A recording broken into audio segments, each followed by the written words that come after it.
Tonight, I'll be explaining the complete Resident Evil 4 story from beginning to end, covering Leon, the village, Los Iluminados, the parasites, and everything that happens throughout the game.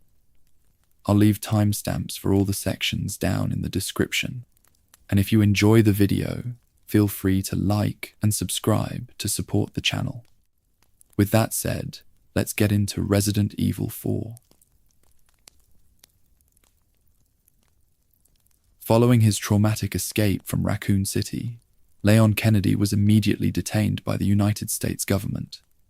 The federal authorities recognized his unique survival skills and his first-hand knowledge of the T-virus outbreak. They offered him a clinical choice: become a specialized covert agent or allow Sherry Birkin to face indefinite government custody. To ensure the safety of the young girl, Leon signed away his personal freedom and entered the federal service. The resulting military training was a grueling process that stripped away his rookie identity.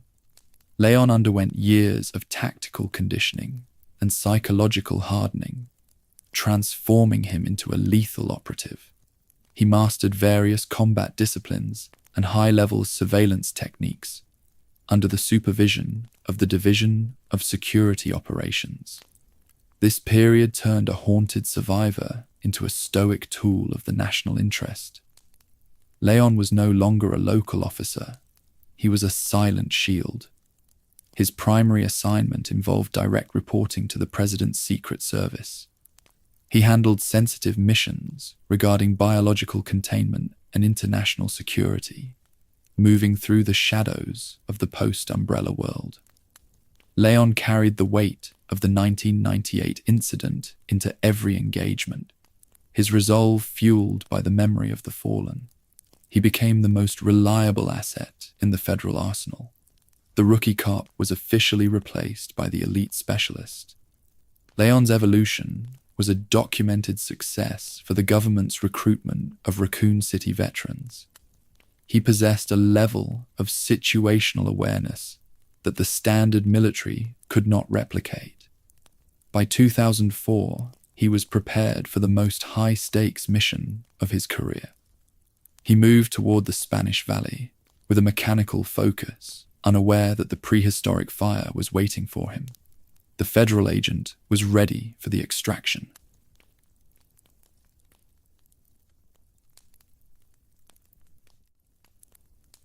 Los Iluminados was an isolated religious cult deeply rooted in a remote Spanish region. The group maintained an ancient belief system centered on the pursuit of spiritual and physical transcendence. Centuries ago, the first Castellan of the Salazar family recognized the danger of their practices and stripped the cult of its regional power. The ancestors of the current rulers entombed the sacred object of the cult, the Las Plagas parasites. The cult languished in secret for generations, hidden within the mountain caverns and local folklore. They remained a dormant threat until the late 20th century, when a charismatic outsider infiltrated the religious hierarchy. This individual manipulated the remaining zealots and promised a return to their former glory.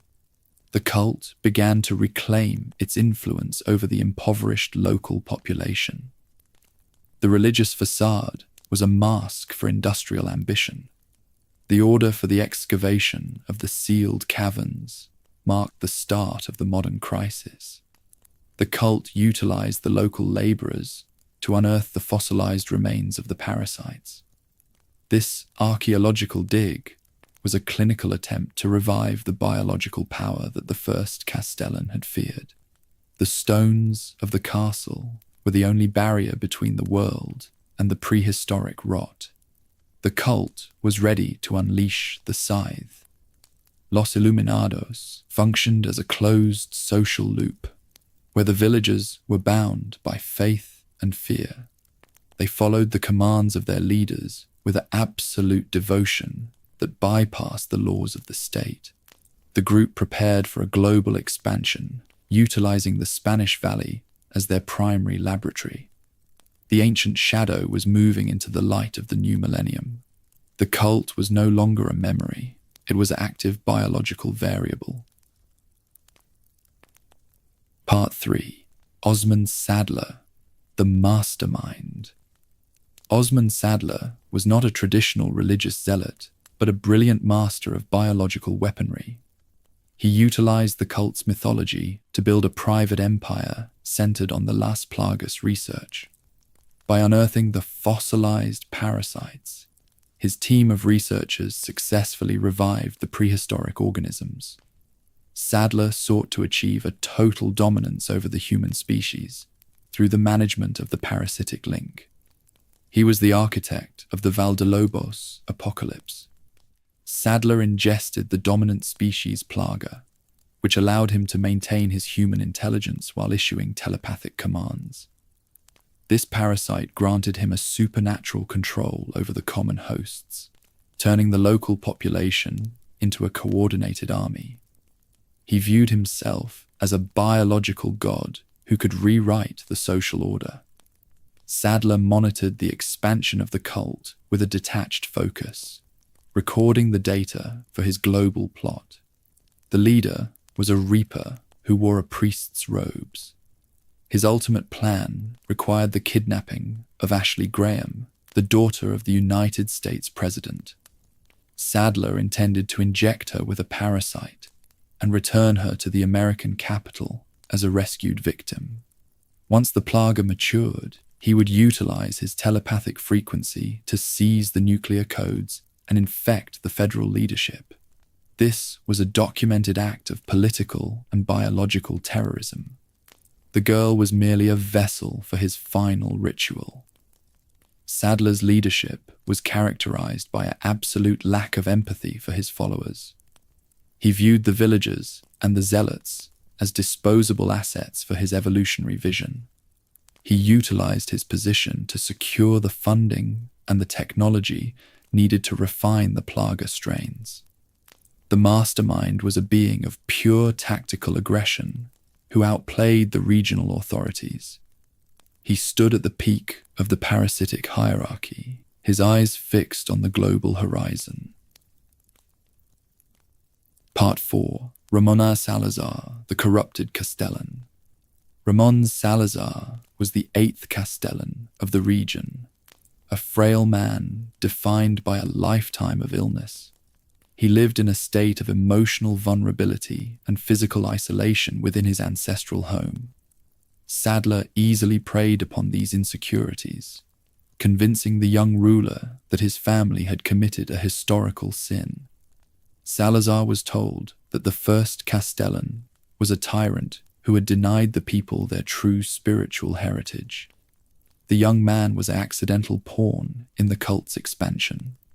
Salazar broke the ancestral seal and allowed the Los Iluminados to harvest the parasites from the subterranean mines. He willingly ingested a dominant Plaga to achieve the physical power and the longevity he had always lacked. The parasites successfully halted his physical aging process, but initiated a total corruption of his mind. He became a sadistic puppet who enjoyed the suffering of the intruders. Salazar was the face of the ancient betrayal. The Castellan retrofitted the Gothic architecture of the castle to facilitate the cult's biological research. He turned the historic reception halls into automated execution chambers and established the laboratory hubs for the Plaga refinement. Salazar viewed the castle as a private theater for his new power, recording the deaths of the workers with a clinical joy.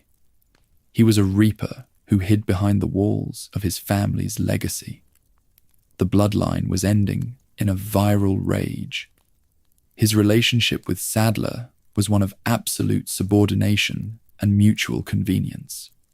Salazar provided the logistical infrastructure and the regional legitimacy needed for the cult to operate.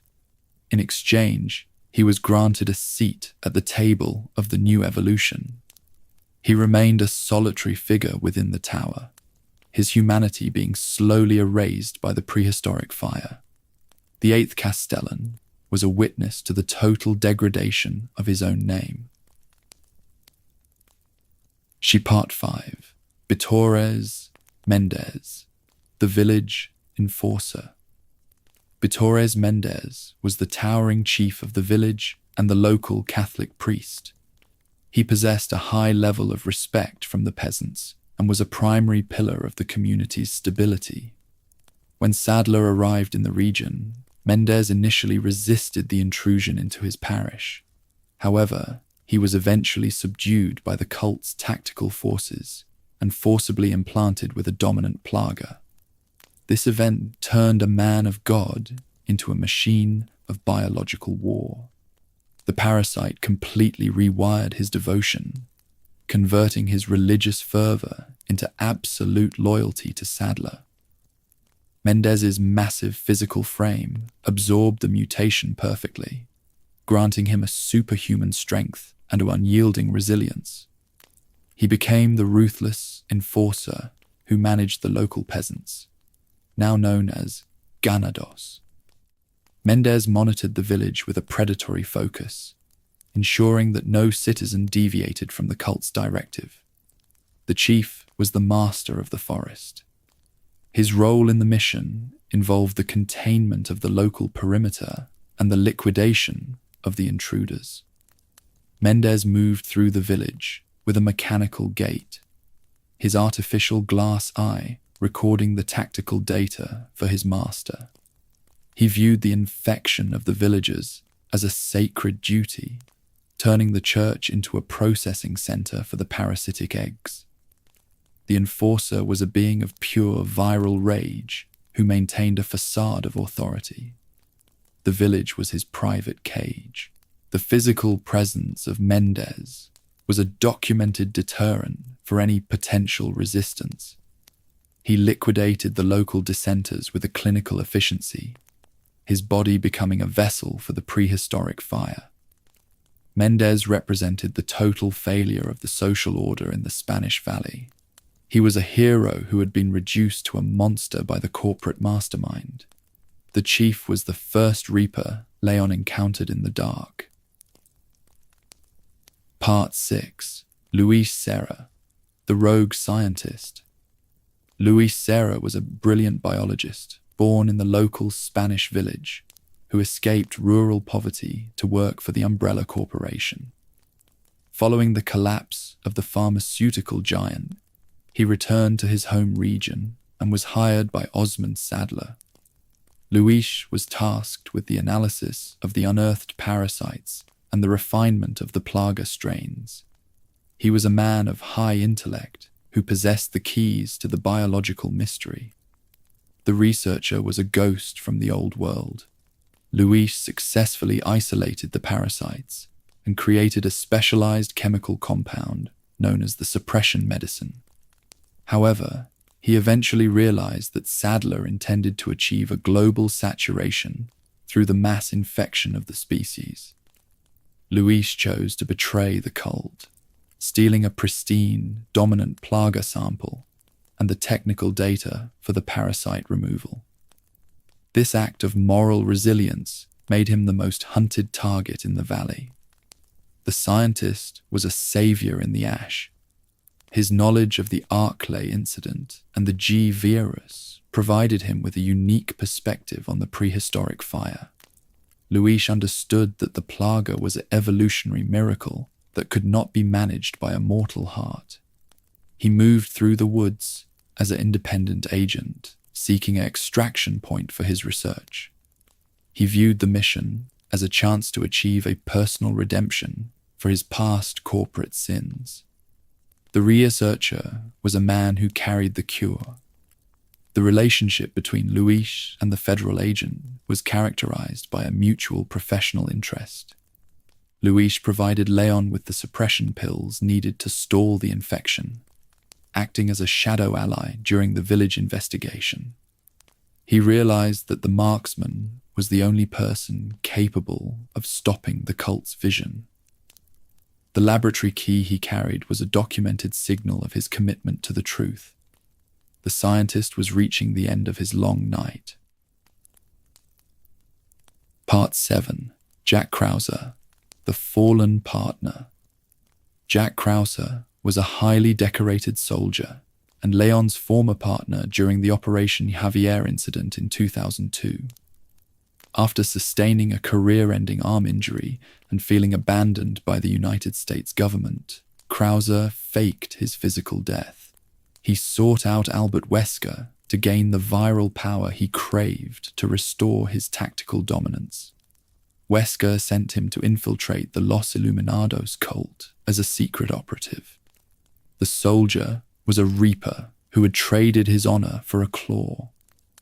Krauser's mission was the retrieval of the dominant Plaga sample for the organization.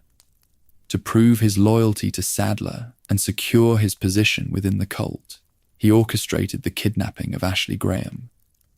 Krauser moved with a supernatural speed and a mechanical focus that mocked his military training.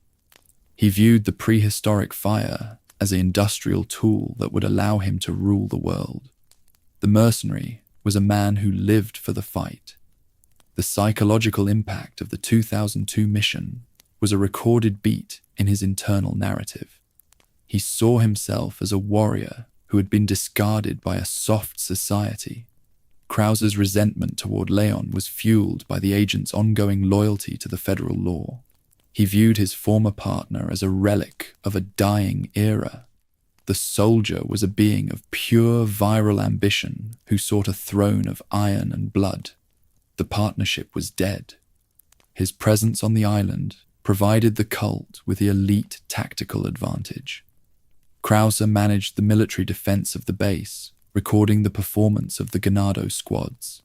He was a professional who utilized his mutated arm to liquidate the intruders with a clinical efficiency. The mercenary was a witness to the end of his own humanity. He stood on the threshold of the final evolution, his eyes fixed on the marksman. The Reaper was in the ruins. Part 8. Ada Wong in Spain. The Shadow Auditor. Ada Wong operated within the Spanish region on behalf of Albert Wesker's mysterious organization. Her mission was singular and clinical: infiltrate the cult and secure a pristine, dominant Plaga sample. Unknown to Wesker, she was also working for a separate and competing faction that sought to maintain the global status quo. She moved through the valley with a professional detachment, her mind already calculating the logistics of the betrayal. The spy was an auditor of the apocalypse. A tense and early phone call with Wesker confirmed that she was being monitored via satellite during every hour of the mission. She provided the god with just enough data to maintain his trust while she performed her quiet industrial espionage. She realized that providing Wesker with the amber would result in a planetary catastrophe. She was a professional who utilized the god's resources to achieve her own payout.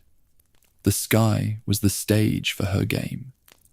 Ada's tactical gear and her grapple gun allowed her to achieve a supernatural mobility through the village and the castle.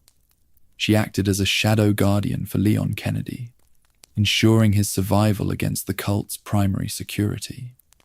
She viewed the agent as the effective distraction that provided the volume needed for her to work in the silence.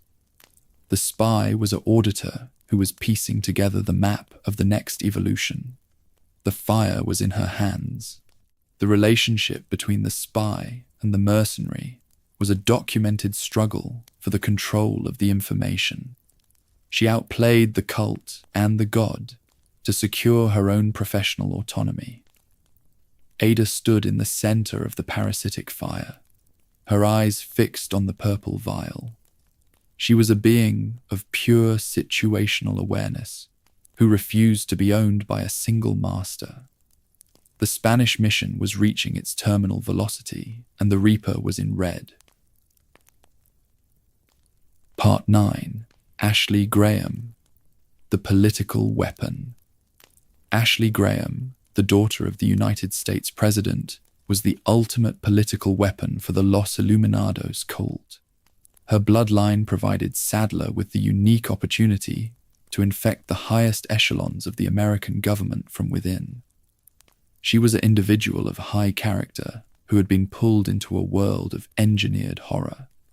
Ashley was not a ransom target. She was a biological vessel for the next apocalypse. The child was a reaper in the making. Saddler's plan required the Plaga egg to incubate in her system until she was completely under his mental control. He intended to return her to her family as a seemingly rescued victim, allowing the parasite to mature in the capital. Once the link was established, Saddler would quietly seize the nuclear codes and rewrite the national security. This was a documented act of professional hubris. The girl was a pawn in a game of global shadows. The biological reality of the infection was a recorded pressure for the young student. She suffered from an increasing state of physical decay and mental fragmentation as the parasite bonded with her nervous system. Ashley was forced to navigate a terminal environment with a rookie agent she had never met.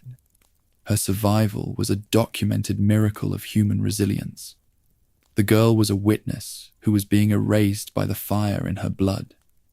The psychological impact of the kidnapping was absolute for the first daughter. She had seen the total collapse of the social order and the biological rot of the Ganados. Ashley moved through the ruins of the castle with a directed resolve, her trust in Leon being the only thing that kept her breathing. The student and the officer were a unified force that challenged the logic of the corporate god. The locket was a memory of a world that no longer existed. Section 1. The Village. Part 10. Arriving in Valdelobos. The Forest Breach. Leon Kennedy arrived in a remote Spanish valley, escorted by 2 local national police officers on the morning of his deployment. The tension erupted immediately when he initiated an investigation of a nearby rural cabin. The first villager he encountered attacked him with a rusted hatchet, displaying glazed eyes and a complete immunity to pain.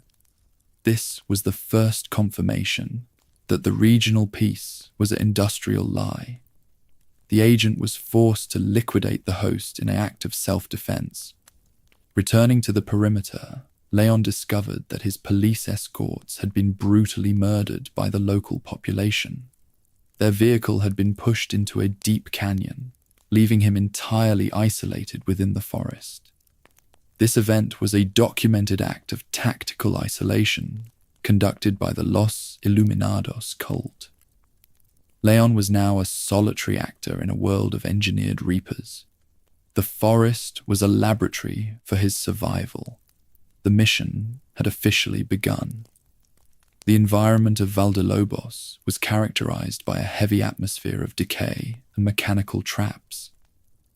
Leon moved through the dark trails with a professional focus, his mind piecing together the clues of the regional infection.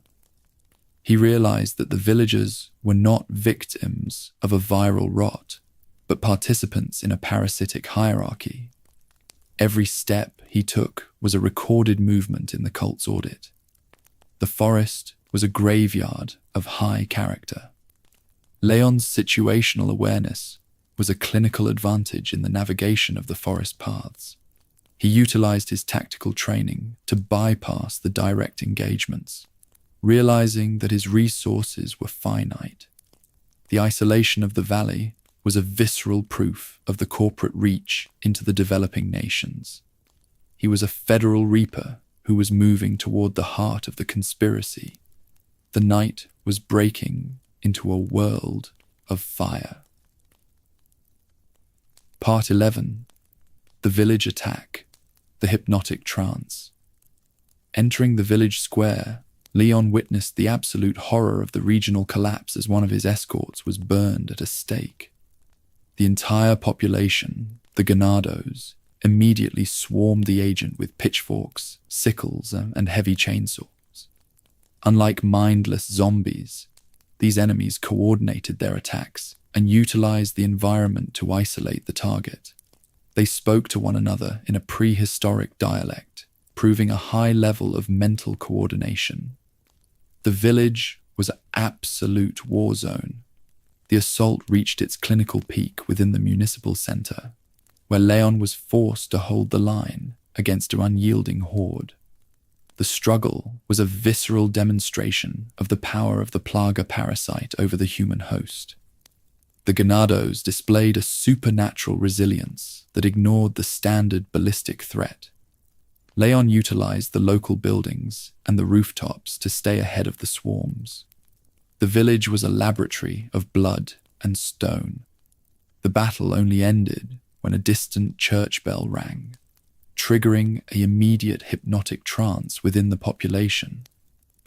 The Ganados dropped their weapons and walked away from the engagement, their eyes fixed on the municipal tower.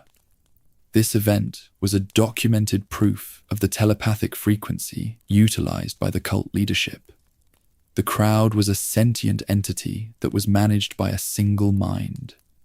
The village was silent once again, its secret buried in the ash.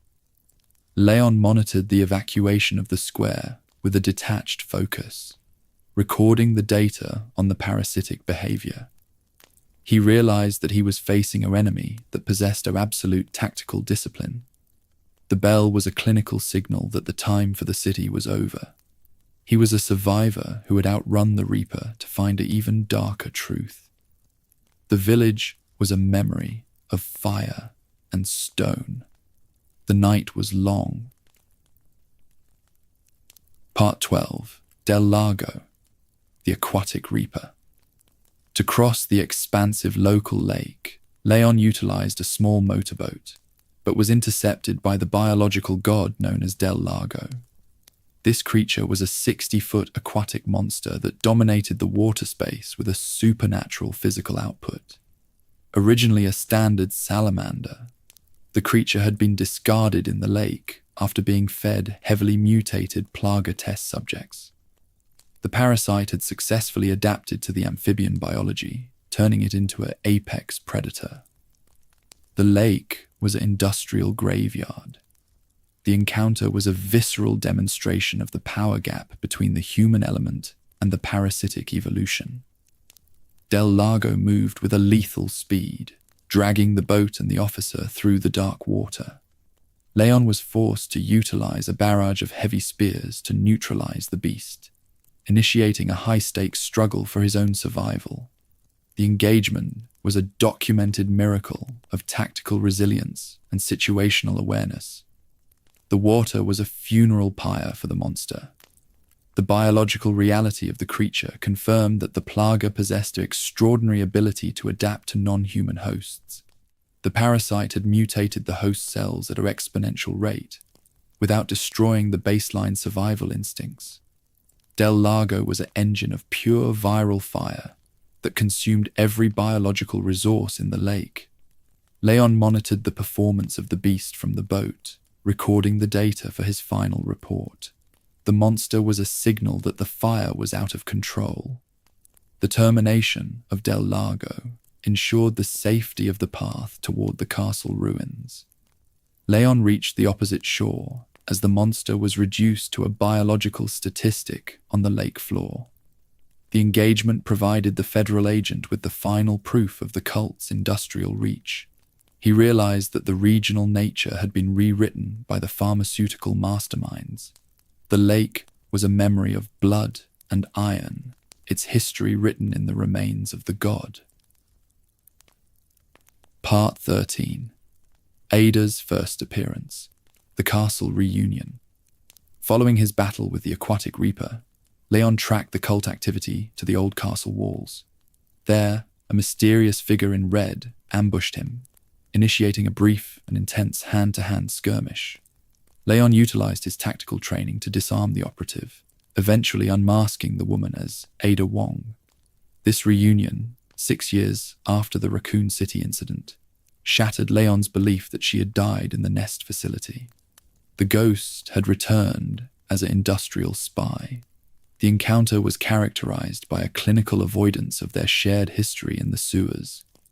Ada maintained her professional mask, refusing to provide any real answers regarding her survival or her current master. She utilized a smoke bomb to facilitate her immediate exit, leaving Leon alone on the battlements. This event was a documented proof of her status as an independent actor within the Spanish mission. The spy was a shadow that refused to be caught.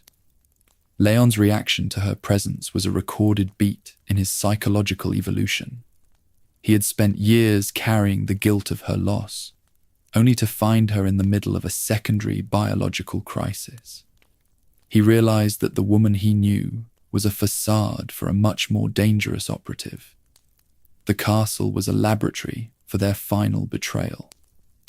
Leon moved forward with a heavier heart and a clearer understanding of the Shadow War. The reunion was a weight. The presence of Ada provided a high-stakes variable in the tactical calculations for the extraction. She monitored Leon's progress from the shadows, recording the data for her own mission. She was a professional who utilized the agent as a shroud for her quiet industrial espionage. The castle walls were a silent witness to their complex relationship.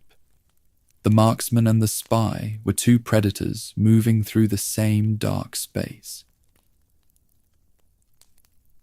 Part 14. Luis Serra captured the farmhouse escape.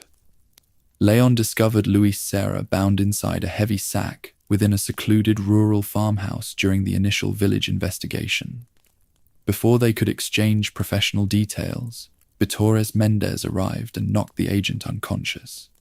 When Leon awoke, he and the scientist were chained together to a stone wall, facing an immediate execution by the local Ganados. This situation required absolute tactical coordination between the two prisoners to facilitate her escape. The farmhouse was an industrial cage. After a successful movement to breach the restraints, Luis fled into the surrounding woods to avoid the cult's primary search teams. Leon noted that the researcher was already carrying a specialized kit of medical equipment designed to suppress the parasitic growth. This discovery provided the agent with the first clue regarding an industrial countermeasure. Luis was a professional who possessed the intel needed to stop the prehistoric fire. The escape was a documented success for the human element. The farmhouse encounter provided the necessary context for the relationship between the spy and the scientist. Luis was the individual who held the keys to the Plaga removal, making him a high-value asset for both the resistance and the cult. Leon realized that the biologist was a man of high character who sought to correct his own mistakes. The woods were a graveyard for the corporate dream.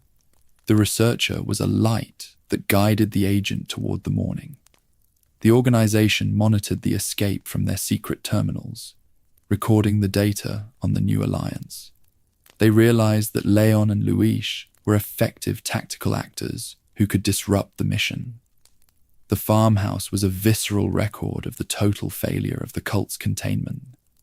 The prisoners had outplayed the Reapers to secure their own future.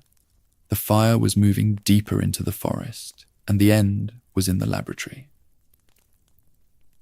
Part 15. The Church. The Political Reveal. Leon successfully unlocked the village church and rescued a terrified Ashley Graham from her confinement. This mission was a documented victory for the federal agent, but the extraction was immediately blocked by Osmund Saddler himself. The mastermind appeared on the balcony, revealing his grand political plot to infect the highest echelons of the American government. He viewed the child as the primary tool for his global saturation. The church was a stage for the final judgment. Saddler casually informed Leon that both he and the presidential daughter had already been injected with Plaga eggs while they were unconscious. He explained that the clock on their human free will was already ticking, and that they would eventually become his brothers in the evolution. This revelation was a documented shock to the tactical resolve of the agent. Leon realized that he was fighting a war within his own blood. The church was a funeral pyre for the mission of rescue. The psychological impact of the injection was absolute for Ashley Graham. She felt the weight of the prehistoric fire in her nervous system, her identity being slowly suppressed by the parasitic link. Leon moved to protect her from the cult leader, his handgun a minor shield against the biological god. The mastermind utilized his telepathic frequency to mock the survivors, recording their fear for his archives. The church was a museum of industrial sin and religious rot. The escape from the church was a clinical necessity to reach the laboratory removal machines. Leon and Ashley moved through the cemetery and the forest trails, their focus on the security of the future. The revelation of the plan confirmed that the Los Iluminados were a planetary threat. Every minute they spent in the valley was a recorded cost in the struggle for survival. The night was breaking into a world of engineered horror. The fire was in the heart. Part 16. Mendez' First Encounter. The Bond of the Brotherhood. Prior to the rescue of the presidential daughter, the federal operative was cornered by Betorres Mendez within an isolated rural cabin. The village chief utilized his massive physical frame to easily overpower the marksman, lifting him by the throat with effortless strength. This physical engagement provided Mendez with a direct view of the host's pupils, which were already displaying the clinical signs of the parasitic intrusion. The chief recognized the biological signature of the Las Plagas larvae as it began to bond with the operative's nervous system. He viewed the marksman not as an intruder, but as a future brother in the religious evolution. Mendez dropped the agent and walked away from the cabin, choosing to allow the prehistoric fire to complete its cellular rewrite of the host. This decision was a documented act of cult logic, where the expansion of the Brotherhood was prioritized over immediate liquidation. The chief realized that the operative possessed a high tactical value as a potential carrier for the dominant species Plaga. The encounter was a visceral demonstration of the parasitic hierarchy that governed the valley. The agent was a prisoner of his own blood. The chief was the master of the transformation. The physical contact between the two hosts initiated a brief neural synchronization facilitated by the parasites. Mendez sensed the resilience of the marksman's biology, noting the extreme speed of the larval integration. The operative felt the weight of the chief's telepathic frequency, a sensation that mirrored the mental pressure described in the Luis Serra records. This meeting confirmed that the infection was moving past the initial incubation phase. The cabin was a laboratory for the first stage of the human surrender. The fire was in the eyes. The chief's artificial glass eye remained a silent witness to the encounter, recording the tactical data of the marksman's physical response. Mendez maintained a professional detachment while observing the struggle of the agent's immune system. He understood that the prehistoric fire required absolute clarity to reach the terminal stage. The decision to spare the marksman was a clinical gamble for the cult's expansion. The chief moved back into the forest, his footsteps a recorded echo of the corporate sin. The night was long. The psychological impact of the encounter was absolute for the federal agent. He realized that his own body was being utilized as the industrial resource for the Los Iluminados. The realization that the monster recognized him as a brother was a heavy weight on his professional soul. Leon moved through the cabin with a directed resolve, his focus on the search for the suppression treatment. The marksman was a survivor who was fighting a war against his own nervous system. The encounter was a documented proof of the Reaper's reach. The tactical environment of the cabin provided the chief with an absolute advantage. He utilized the narrow space to trap the operative, proving that the Las Plagas granted the host a superior situational awareness. Mendez was a being of pure viral rage who maintained a facade of religious authority. The encounter was a clinical success for the parasitic audit. The agent was a vessel for the next apocalypse, and the chief was the one who held the key to the future. The Brotherhood was growing. Part 17. The Lake Village and the Del Lago Data. The Aquatic Audit, investigating the various settlements located around the primary lake. The operative uncovered a series of research notes detailing the historical interest of the pharmaceutical giant in the region. The data confirmed that the Las Plagas parasite possessed extraordinary ability to adapt to aquatic life and complex amphibian biology. The notes documented the exponential rate of cellular mutation within the lake hosts, turning standard creatures into predatory reapers. This discovery was a clinical proof of the parasite's industrial utility in a variety of ecological environments. The lake was a laboratory. The data revealed that the mutations occurred without destroying the baseline survival instincts of the hosts. The parasites successfully integrated with the aquatic nervous systems, allowing for a coordinated hunting behavior that mirrored the Ganado squads. The organization utilized the lake as a testing ground for the mass deployment of the prehistoric fire. The research confirmed that the local water supply was a toxic soup of engineered horror. Every record found in the village was a recorded cost in the industrial audit. The Reaper moved through the water. The notes detailed the specific transformation of the salamander host designated as Del Lago. The creature had been fed a consistent diet of mutated human test subjects to facilitate the growth of the parasitic mass. This process turned a simple amphibian into a 60-foot monster that dominated the regional ecosystem. The operative realized that the cult had successfully mastered the management of the prehistoric fire within the animal kingdom. The lake was an archive of failure, its history written in the remains of the consumed. The investigation of the lake village provided the necessary context for the parasitic arms race. The operative saw how the prehistoric fire had achieved a total dominance over the local fauna.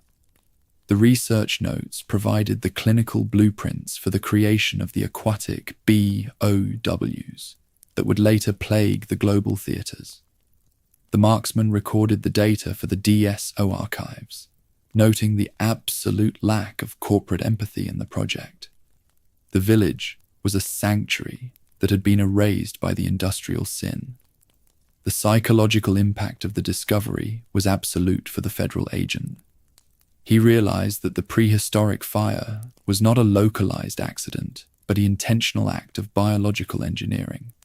The data provided by the researcher, Luis Serra, was a documented bridge to the truth of the Spanish incident. The operative moved through the ruins with a directed resolve, his focus on the destruction of the parasitic source. The lake was a memory of stone and ash, its history buried under a mountain of viral rot. The tactical environment of the lake settlements featured a series of hidden traps and mechanical puzzles designed to protect the research.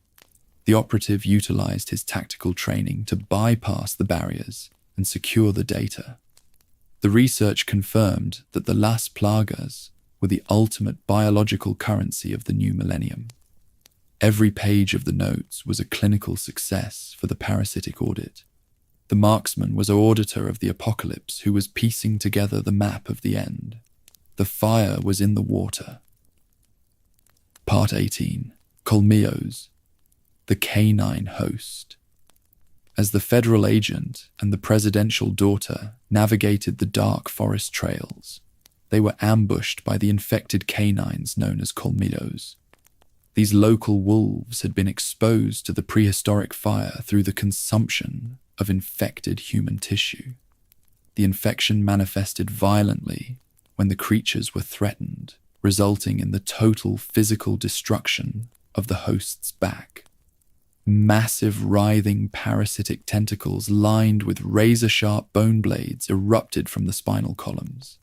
This transformation was a documented proof that the Las Plagas could completely hijack a non-human carnivore.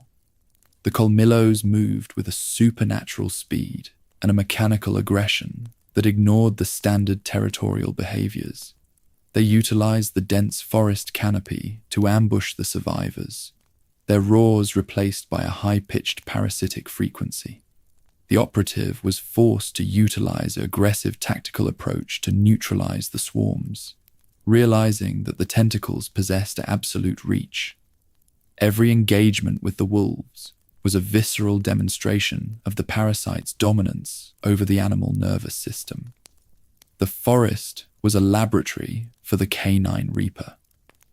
The biological reality of the colmillo's mutation included a total rewrite of the host's skeletal structure to facilitate the parasitic growth. The bone blades were industrial tools used by the parasite to liquidate the threats and secure the local perimeter. The wolves were no longer animals. They were biological assets for the Los Iluminados cult. The organization monitored the performance of the canine hosts from their secret terminals, recording the data on the viral expansion. The forest was an archive of industrial sin. The psychological pressure of the canine attack was absolute for the presidential daughter. She saw the total corruption of the natural world in the eyes of the monsters. The operative protected her with a mechanical focus, his handgun a minor shield against the blade-wielding tentacles.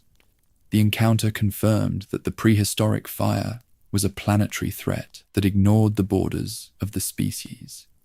The colmillos were the messengers of an era where every living creature was a potential reaper. The night was long. The tactical environment of the forest provided the wolves with an absolute advantage. They utilized the shadows and the foliage to mask their movement, providing a tactical shroud for the strike. The operative utilized his tactical training to manage the swarms, recording the data of the encounter for his final report. The colmillos were a clinical success for the parasitic audit. The forest was a memory of blood and iron, its history written in the remains of the canine hosts. The fire was in the spine. Ultimately, the encounter with the colmillos was the definitive law beat for the transition into the specialized biological war. It proved that the prehistoric fire had achieved a state of absolute structural adaptability. The federal agent moved forward into the next phase of the investigation with a clearer understanding of the Reaper's reach. The wolves were a shadow in the lab. There remains a silent record of the corporate coldness. The night was breaking into a world of engineered horror. The hunter was ready. Part 19. El Gigante, the quarry juggernaut. In a secluded quarry located within the mountain perimeter, the cult unleashed the massive biological weapon designated as El Gigante. This creature was a deformed humanoid monster created by fusing multiple Las Plagas strains into a single human host. The resulting mutation produced a being of supernatural physical output, with a thick skin that deflected the standard ballistic threats. The operative was forced to initiate a high-stakes engagement with the Juggernaut to reach the castle gates. The quarry was the industrial stage for the final evolution of the Reaper. Leon discovered that the only tactical way to kill the monster was to deal enough structural damage to force the dominant Plaga core to burst from the host's back. This core was the industrial heart of the creature, a writhing mass of parasitic tissue that controlled the entire biological mass. The marksman utilized his tactical training to climb the monster and slice the parasite directly, initiating a total cellular collapse of the host. The engagement was a documented miracle of situational awareness. The quarry was a funeral pyre for the giant. The biological reality of El Gigante confirmed that the organization had successfully mastered the mass manufacture of the super soldier. The creature was an engine of pure viral fire that consumed every biological resource in the quarry. Every movement of the monster was a recorded success for the industrial audit. The cult monitored the fight from their secret terminals, recording the data on the monster's physical resilience. El Gigante was a biological statistic in a world of engineered horror. The fire was in the heart. The tactical environment of the quarry provided the monster with absolute reach. He utilized the industrial debris and the massive trees to crush the survivors, his roars echoing through the mountain trails. Leon's victory over the giant was a clinical success for the human spirit over the engineered god. The operative moved past the carcass with a total lack of professional hesitation, his focus on the security of the child. The monster was a memory of stone and iron. The night was breaking. The psychological impact of the victory was absolute for the federal agent. He realized that the prehistoric fire had achieved a state of absolute structural chaos within the human genome. El Gigante was a documented proof of the corporate sin. The quarry was an archive of failure, its history written in the blood of the miners who had exhumed the fossils. The marksman was an auditor who was piecing together the map of the next global catastrophe. The fire was in the blood. Ultimately, the battle with El Gigante was the definitive law beat for the transition into the professional biological war. It proved that the corporate reapers could adapt to any tactical situation. The federal agent moved toward the castle with a clearer understanding of the reaper's reach. The giant was a shadow in the lab, his remains a silent record of the pharmaceutical coldness. The quarry was silent once again, its secret buried under a mountain of viral rot. The juggernaut was dead. Part 20. Luis's Pills. The Chemical Shield. Luis Serra rendezvoused with the federal agent and handed him a specific chemical compound in pill form. These pills were an industrial achievement engineered by the researcher to severely stall the development of the Las Plagas larvae. The medicine functioned by blocking the parasite's access to the host's central nervous system, preventing the final bond that would result in the loss of free will. Without this temporary suppression treatment, Leon and Ashley would have entered the terminal stage of infection within hours. The pills were a miracle in the dark. The chemical compound was a documented product of Luis's time in the corporate laboratories. He utilized his knowledge of the T-virus countermeasures to build a shield against the parasitic fire. The pills provided the survivors with a brief window of tactical autonomy, allowing them to reach the removal machines on the island. Luis monitored the physical response of the agent with a clinical focus, recording the data for his final report. The researcher was a man who carried the scythe and the cure. The biological reality of the pills included a heavy physical toll on the host's immune system. The operative experienced a series of acute side effects, including internal hemorrhaging and mental fatigue. However, the medicine was a clinical necessity to stop the prehistoric fire from reaching the brain. Every pill consumed was a recorded cost in the struggle for survival. The federal agent accepted the medicine with a professional detachment, realizing that his body was a biological battlefield. The fire was being held by the chemical. The tactical significance of the treatment was absolute for the mission of rescue. It allowed the marksman to maintain his combat proficiency while his nervous system was under parasitic attack. Luis provided the medicine to ensure that the presidential daughter remained a viable asset for the extraction. The researcher was a guardian who stayed in the gaps of the national security. The pills were a signal that the time for the architects was over. The night was breaking into a world of fire, of the psychological impact of the medicine was a visceral beat in the agent's internal narrative.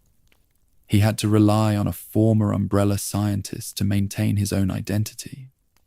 The realization that his survival was dependent on a corporate chemical was a heavy weight on his professional soul. Leon moved through the forest with a directed resolve, his focus on the destruction of the cult. The pills were a memory of stone and iron. The researcher was a light that guided him through the fire.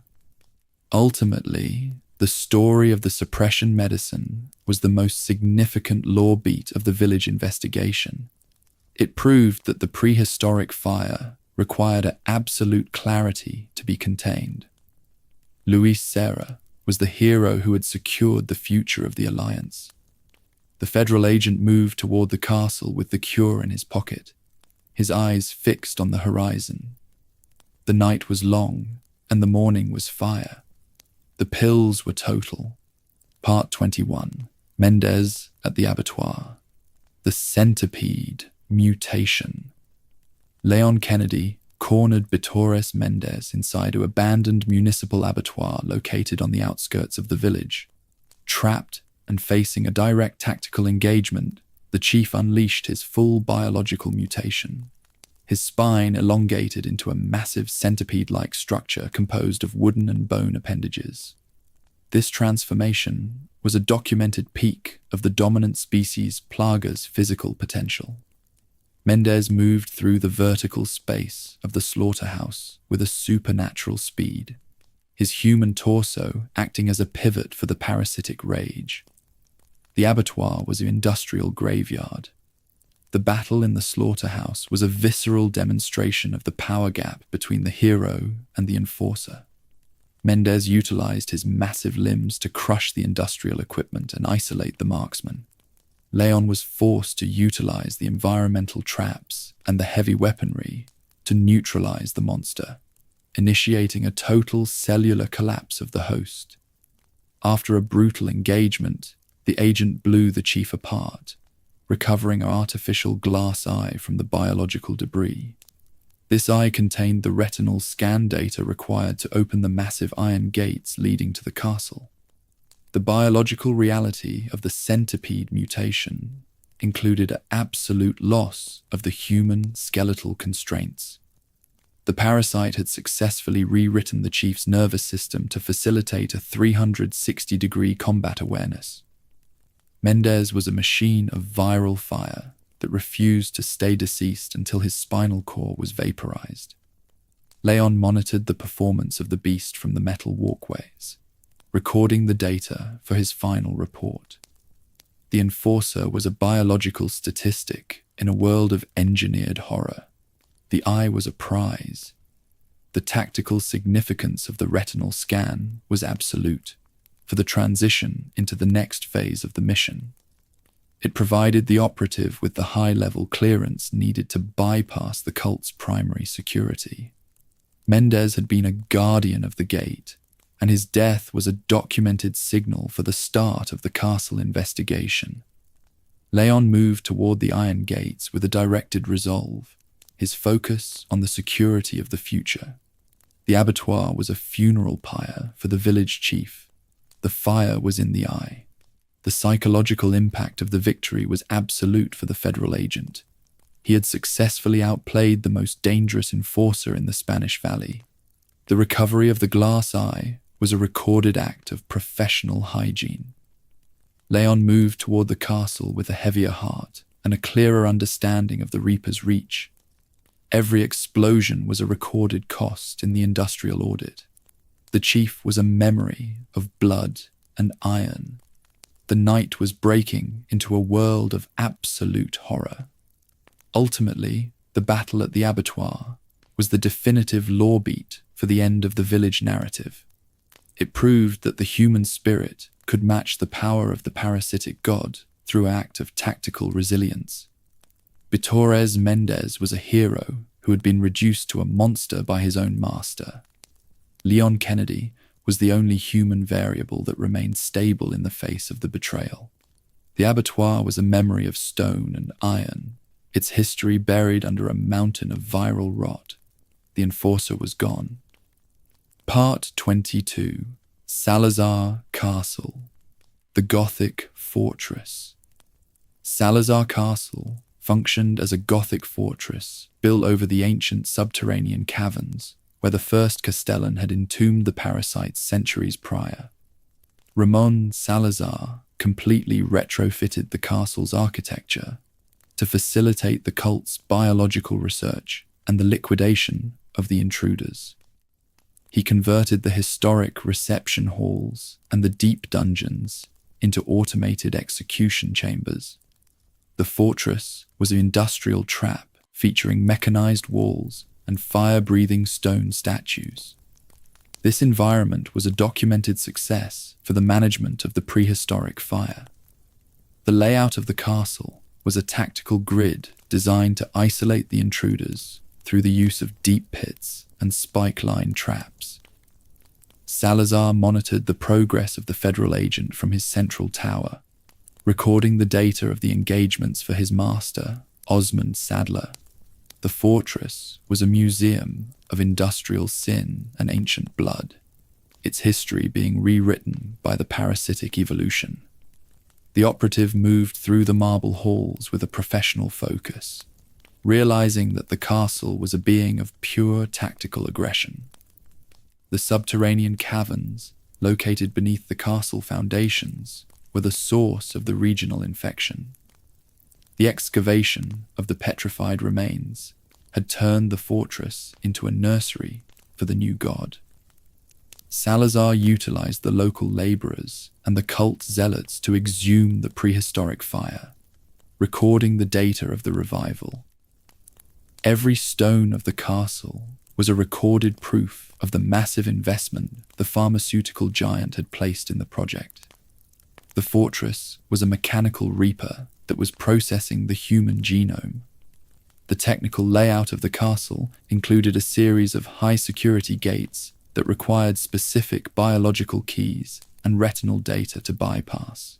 Leon utilized the glass eye of Torres Mendez to enter the perimeter, initiating a high-stakes investigation of the Salazar lineage.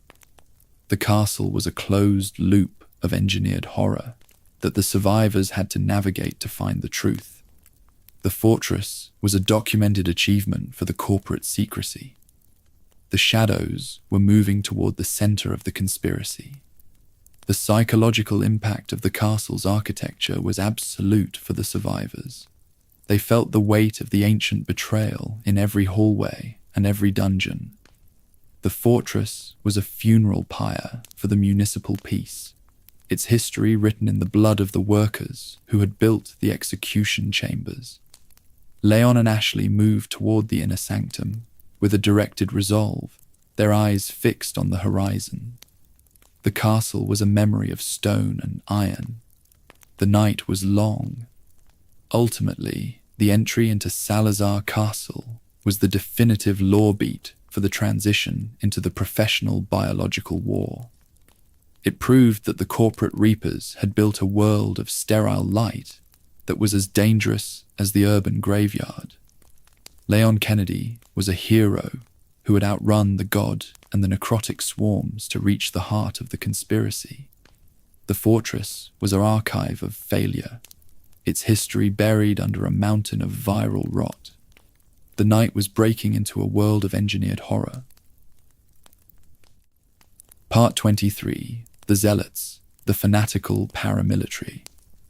The castle was defended by the Los Iluminados Zealots, a fanatical paramilitary wing of the cult. Unlike the primitive village Ganados, the Zealots possessed a higher tier of tactical discipline and absolute commitment to the religious mission. They wore heavy iron shields and utilized medieval ballistas to isolate the intruders. Because they accepted the Las Plagas willingly during the ritualistic ceremonies, their parasites were highly aggressive and frequently burst from their decapitated necks. These blade-wielding tentacles were a documented proof of the host-parasite synergy. The Zealots moved with a mechanical coordination that ignored the standard panic of the human soldier. They utilized the Gothic architecture of the castle to ambush the survivors, their chants a high-pitched parasitic frequency that echoed through the halls. The operative was forced to utilize an aggressive tactical approach to manage the swarms, realizing that the shields were a minor inconvenience for the Reaper. Every engagement with the Zealots was a visceral demonstration of the power gap between the hero and the god. The castle was a laboratory for the religious Reaper. The biological reality of the Zealot mutation included an absolute loss of the human identity and a total rewrite of the host's nervous system. The parasites were highly advanced organisms that could survive the destruction of the host's brain.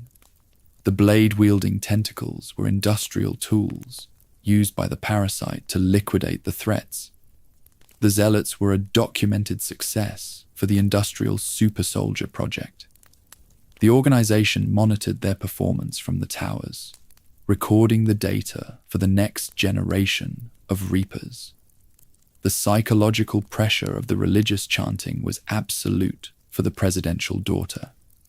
She saw the total corruption of the human soul in the faces of the masked monsters. The federal agent protected her with a mechanical focus, his handgun a shield for the prehistoric fire. The encounter confirmed that the Los Iluminados were a planetary threat that ignored the borders of the species. The Zealots were the messengers of an era where every believer was a potential Reaper. The fire was in the ritual. The tactical environment of the castle provided the Zealots with an absolute advantage. They utilized the narrow corridors and the vertical spaces to trap the operative, providing a tactical shroud for the strike. Leon utilized his tactical training to manage the swarms, recording the data of the encounter for his final report. The Zealots were a clinical success for the parasitic audit. The castle was a memory of blood and iron, its history written in the remains of the masked hosts. Ultimately, the encounter with the Zealots was the definitive law beat for the evolution of the biological war. It proved that the corporate Reapers could adapt to any tactical situation. The federal agent moved deeper into the castle, with a clearer understanding of the Reaper's reach. The Zealots were a shadow in the lab. There remains a silent record of the pharmaceutical coldness. The night was breaking into a world of engineered horror. The hunter was ready. Part 24, The Armaduras, the Parasitic Armor. Leon Kennedy encountered the Armaduras within the ancient trophy rooms of the castle. This phenomenon occurred when a mature Las Plagas parasite lacked a biological host and crawled inside an empty suit of ancestral armor. The parasite extended its nervous system into the joints of the metal to manipulate the steel frame with lethal precision. Because the organism was completely encased in heavy iron, standard ballistic fire was an absolute failure against the threat. These living suits of armor were a documented proof of the parasite's tactical resourcefulness. The Armaduras moved with a supernatural physical output and a mechanical focus that ignored the weight of the steel. They utilized the ancient claymores and the heavy maces to isolate the intruders, their movements recorded by the internal sensors. Leon discovered that high-intensity flash grenades were the only reliable way to instantly destroy the exposed organism once the helmet was removed. The engagement was a visceral demonstration of the power gap between the hero and the mechanical Reaper. The trophy room was a laboratory of black rot and steel.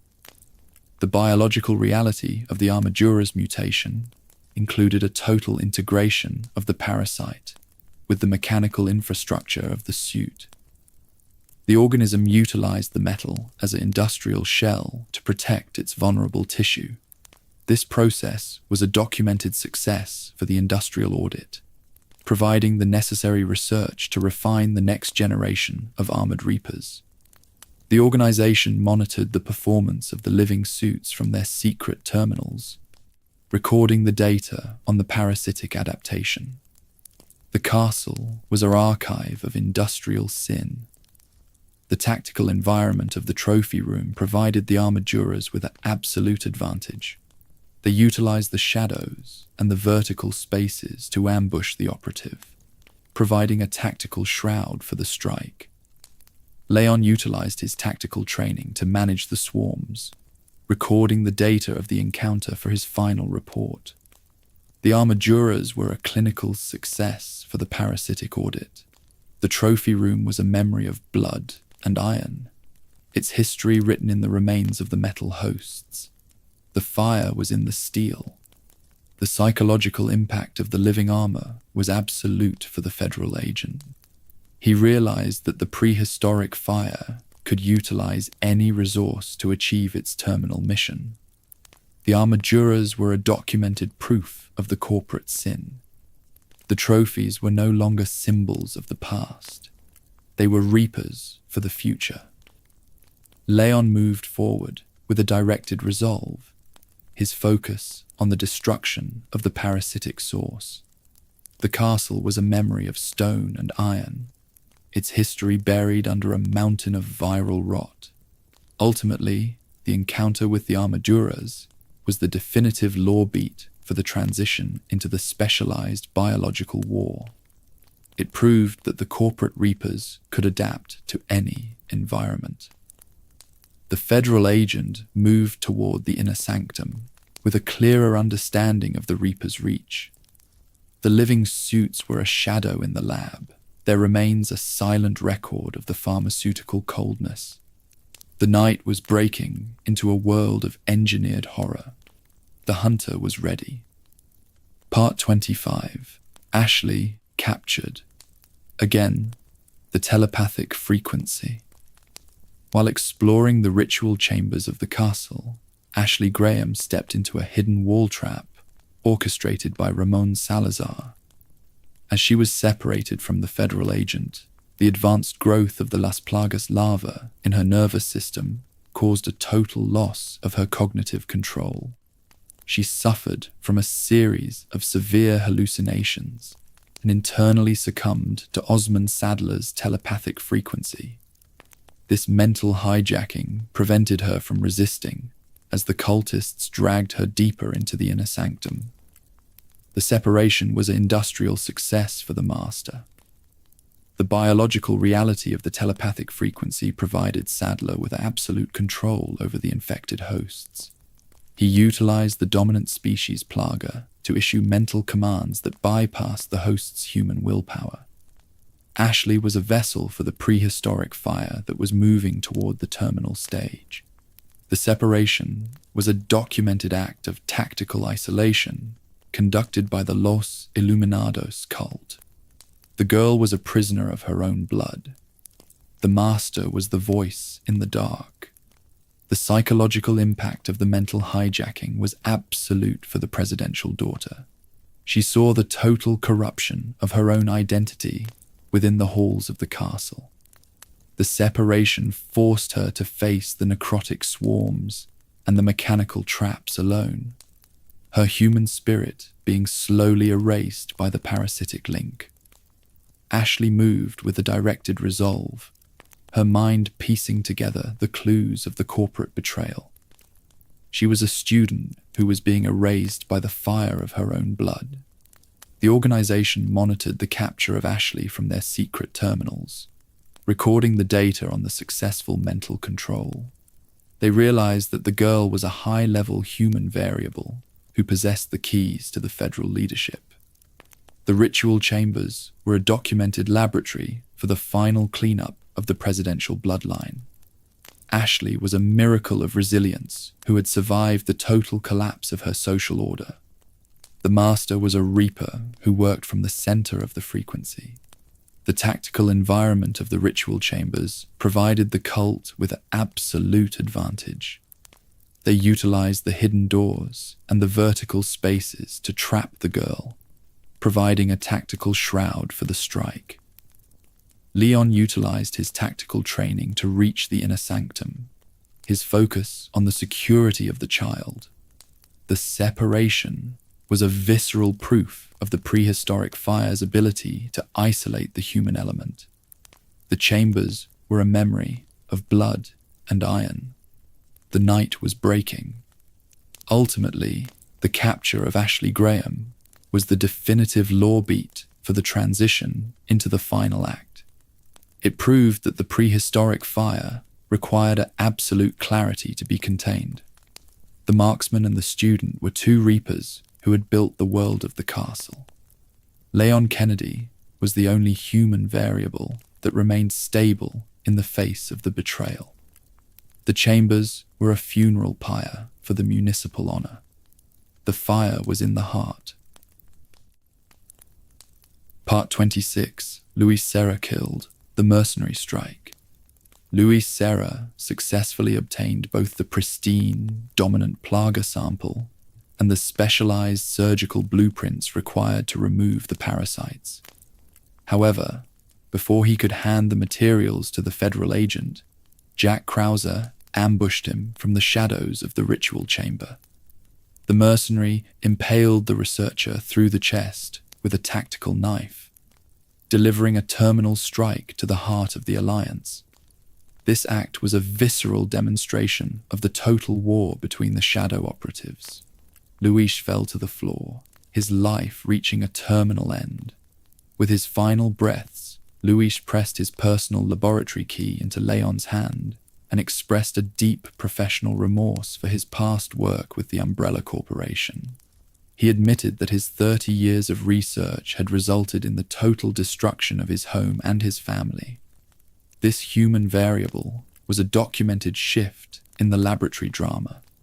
Luis died as a witness to the fact that the prehistoric fire does not recognize the salary or the professional loyalty. The researcher was a hero who had found his peace in the dark. The psychological impact of the loss was absolute for the federal agent. He had watched his only professional ally be erased by the mercenary scythe. Luis's death was a visceral proof of the corporate sin. The researcher had been a light that guided the agent through the fire. Leon moved forward with a heavier heart and a clearer understanding of the Reaper's reach. The laboratory key was a documented prize that granted him access to the final miracle. The scientist was a biological statistic. The biological reality of the knife strike confirmed that Krauser was a machine of viral fire who refused to be managed by logic. The mercenary monitored the death of the researcher with a detached focus, recording the data for his master, Albert Wesker. The retrieval of the sample was the primary objective for the organization. Krauser was a reaper who had successfully sanitized the record of the researcher's betrayal. The chamber was an archive of industrial sin. The tactical significance of the laboratory key was absolute for the mission of rescue. It provided the operative with the high-level clearance needed to bypass the island's final security. Luis had been a guardian of the cure, and his death was a documented signal for the start of the final extraction. Leon moved toward the island with a directed resolve, his focus on the security of the future. The chamber was a funeral pyre for the municipal peace. The fire was in the blood. Ultimately, the death of Luis Serra was the definitive law beat for the corruption of the Industrial Alliance. It proved that the prehistoric fire required a human price to be contained. Luis was the last of the original heroes who had held the line against the corporate rot. Leon Kennedy moved forward with a clearer understanding of the Reaper's reach. The researcher was a memory of stone and iron, its history buried under a mountain of viral rot.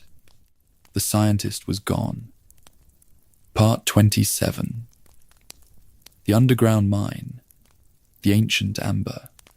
Leon Kennedy descended into the dark excavation tunnels beneath the castle foundations, entering the primary source of the regional infection. Here, generations of local miners had been forced by the Salazar family to exhume the petrified remains of the prehistoric parasites. The low-oxygen environment of the amber deposits had kept the ancient organisms in a state of perfect biological stasis for hundreds of years. The mines were an industrial graveyard where the prehistoric fire was being revived by the modern reapers. The caverns were total. In the depths of the active smelting furnace, Leon was forced to fight two massive El Gigantes simultaneously. This engagement was a visceral demonstration of the power gap between the hero and the biological god. The operative utilized the industrial environment and the molten lead to neutralize the monsters, initiating a total cellular collapse of the hosts. The mines were a laboratory for the final evolution of the super soldier. Every movement of the giants was a recorded success for the industrial audit. The furnace was a funeral pyre. The biological reality of the excavation confirmed that the Los Iluminados had successfully mastered the archaeological revival of the scythe. The amber deposits were a documented miracle of biological preservation. The organization monitored the progress of the mining operation from their secret terminals, recording the data on the viral expansion. The mines were an archive of industrial sin and ancient rot. Every fossil exhumed was a recorded cost in the struggle for the global market.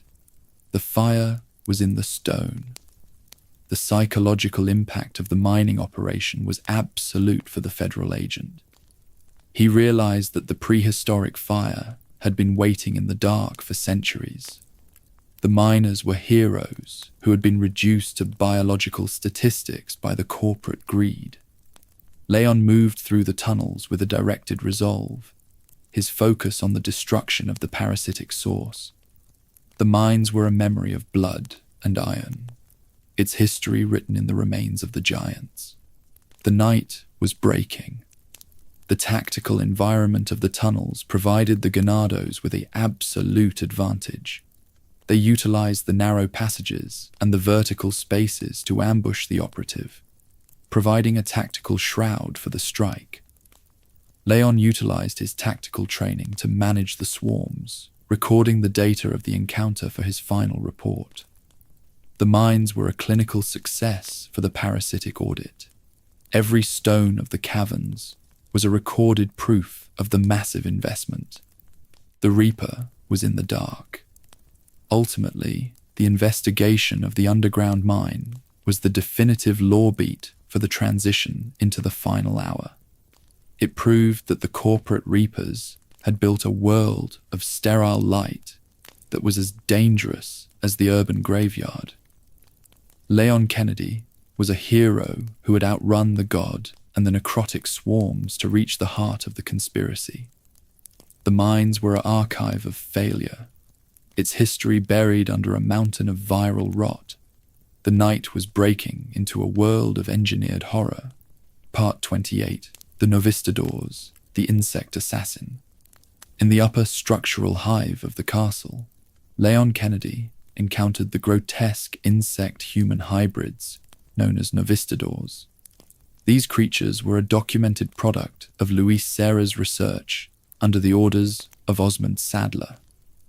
They were created by splicing human genetic material with the specialized DNA of parasitic insects.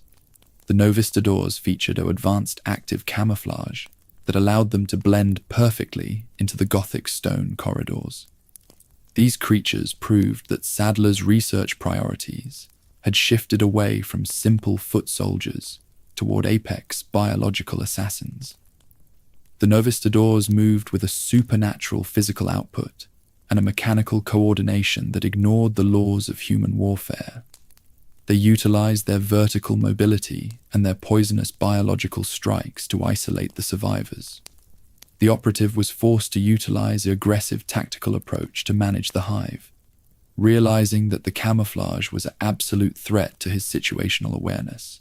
Every engagement with the hybrids was a visceral demonstration of the power gap between the hero and the god.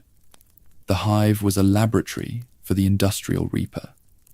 The biological reality of the Novistador mutation included a total integration of the parasitic tissue with the human nervous system. The creatures were a documented success for the industrial super soldier project. The organization monitored the performance of the insect hybrids from the towers, recording the data for the next generation of reapers. The hive was a museum of biological horror, where the natural order was replaced by corporate logic. The fire was in the wings. The psychological pressure of the hive was absolute for the federal agent. He realized that the prehistoric fire had achieved a state of absolute structural adaptability. The Novistadors were the messengers of an era where every shadow was a potential reaper. Leon protected the presidential daughter with a mechanical focus, his handgun a shield for the prehistoric fire. The encounter confirmed that the Los Iluminados were a planetary threat. The hive was a memory of stone and marble. The tactical environment of the castle hive provided the hybrids with an absolute advantage. They utilized the shadows and the vertical spaces to ambush the operative, providing a tactical shroud for the strike. Leon utilized his tactical training to manage the swarms, recording the data of the encounter for his final report. The Novistadors were a clinical success for the parasitic audit.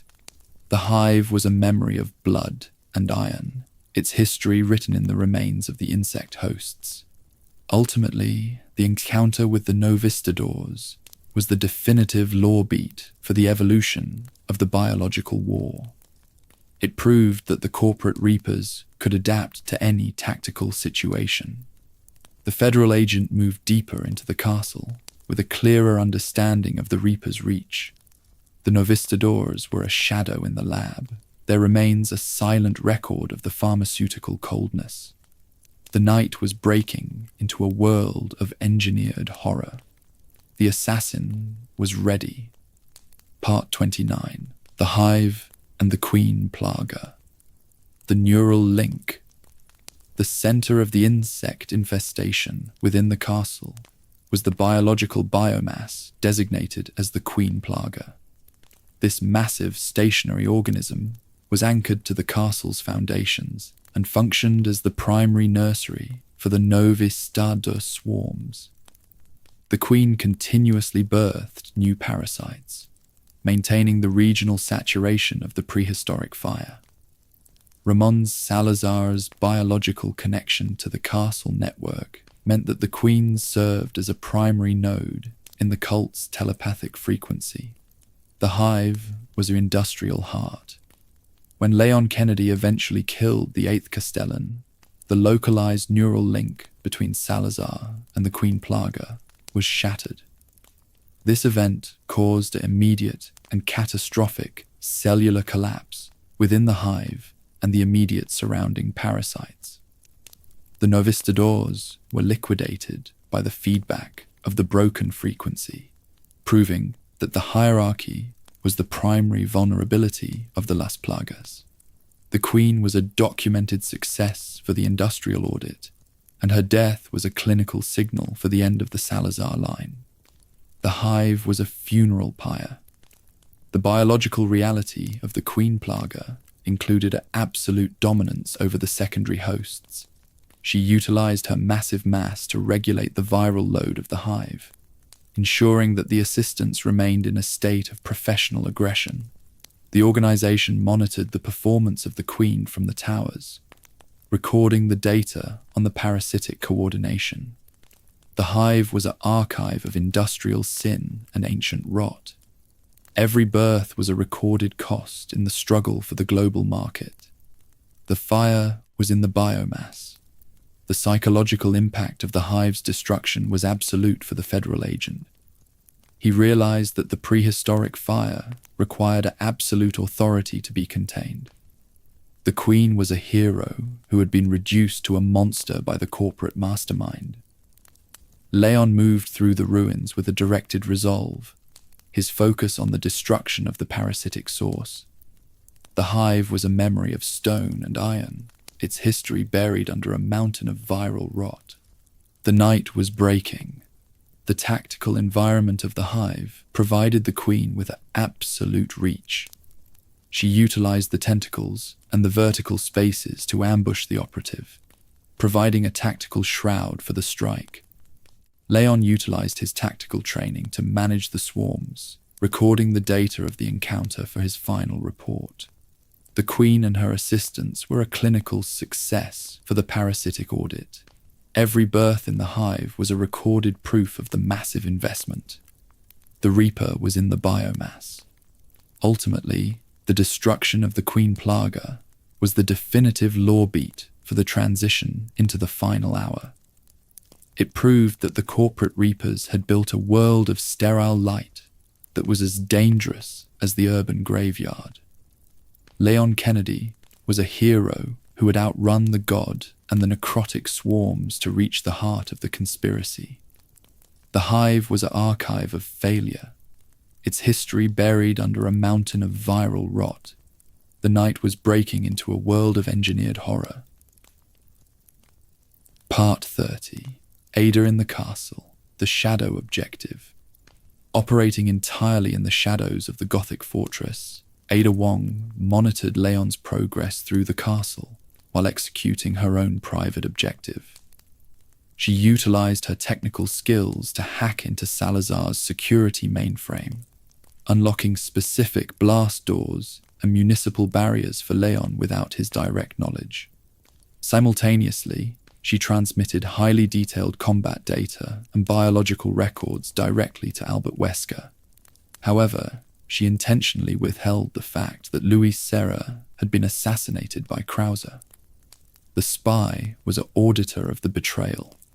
The tactical path of the operative was a documented parallel to the marksman's investigation. Ada moved through the service corridors and the high security zones with a mechanical focus, her mind already calculating the logistics of the extraction. She viewed Leon as the effective tactical asset who drew the attention of the primary security forces. The spy was a professional who utilized the agent as a shroud for her quiet industrial espionage. The castle was a stage for her final game of global shadows. The Reaper was in red. The biological reality of the Las Plagas was the primary focus for the operative. Ada sought to secure the pristine sample to satisfy her contract with the competing faction. She monitored the performance of the Zealots and the mutated BOWs with a clinical interest, recording the data for her private archives. She realized that the prehistoric fire was a marketable currency that would redefine the future of the human conflict. The spy was an auditor of the apocalypse who was piecing together the map of the end. The psychological impact of the mission was a recorded beat in her professional narrative. She had to navigate the conflicting loyalties to Wesker and the marksman, while maintaining her own autonomy. Ada's decision to help Leon from the shadows was a documented proof of her human bond with the rookie officer. She was a professional who refused to be a pawn in the industrial ritual. The castle was a memory of stone and marble, its history written in the blood of the spies. The fire was in the shadows. The tactical coordination between the spy and the security mainframe provided the agent with an absolute advantage. Ada utilized the digital infrastructure to mask Leon's movement and provide a tactical shroud. She was a Reaper who was working against the logic of the corporate mastermind. Every record she secured was a documented miracle for the industrial god. The spy was the final word on the Salazar investigation. The night was long. Ultimately, the role of Ada Wong in the castle was the definitive law beat for the transition into the island narrative. It proved that the prehistoric fire was managed by those who understood the value of the information. Ada moved toward the docks with a clearer understanding of the Reaper's reach. The spy was a light that guided the marksman through the fire. The castle was a funeral pyre for the corporate dream. The night was over, and the end was total. The partner was ready. Part 31. The Verdugo, the cold executioner. Salazar unleashed his personal executioner, designated as the Verdugo, to liquidate the federal agent within the subterranean tunnels. This creature represented a flawless genetic fusion of human DNA and insect attributes within a dominant species Plaga host. The transformation resulted in a biological assassin that possessed a supernatural speed and a mechanical focus. The Verdugo functioned as the ultimate guardian of the Salazar lineage, its existence hidden from the local Ganados. Every movement of the Reaper was a documented success for the industrial audit conducted by the cult. The biological reality of the Verdugo included a segmented exoskeleton that was completely bulletproof against standard tactical weaponry. This armor allowed the creature to ignore the ballistic threat of the marksman while closing the distance for a terminal strike. The organism utilized a specialized tail and razor-sharp claws to navigate the vertical space of the facility. The organization monitored the performance of the executioner from the central tower, recording the data on its predatory coordination. The Verdugo was an engine of pure viral fire that moved with a clinical efficiency. Leon Kennedy encountered the monster during a high-stakes elevator standoff in the deep cooling chambers.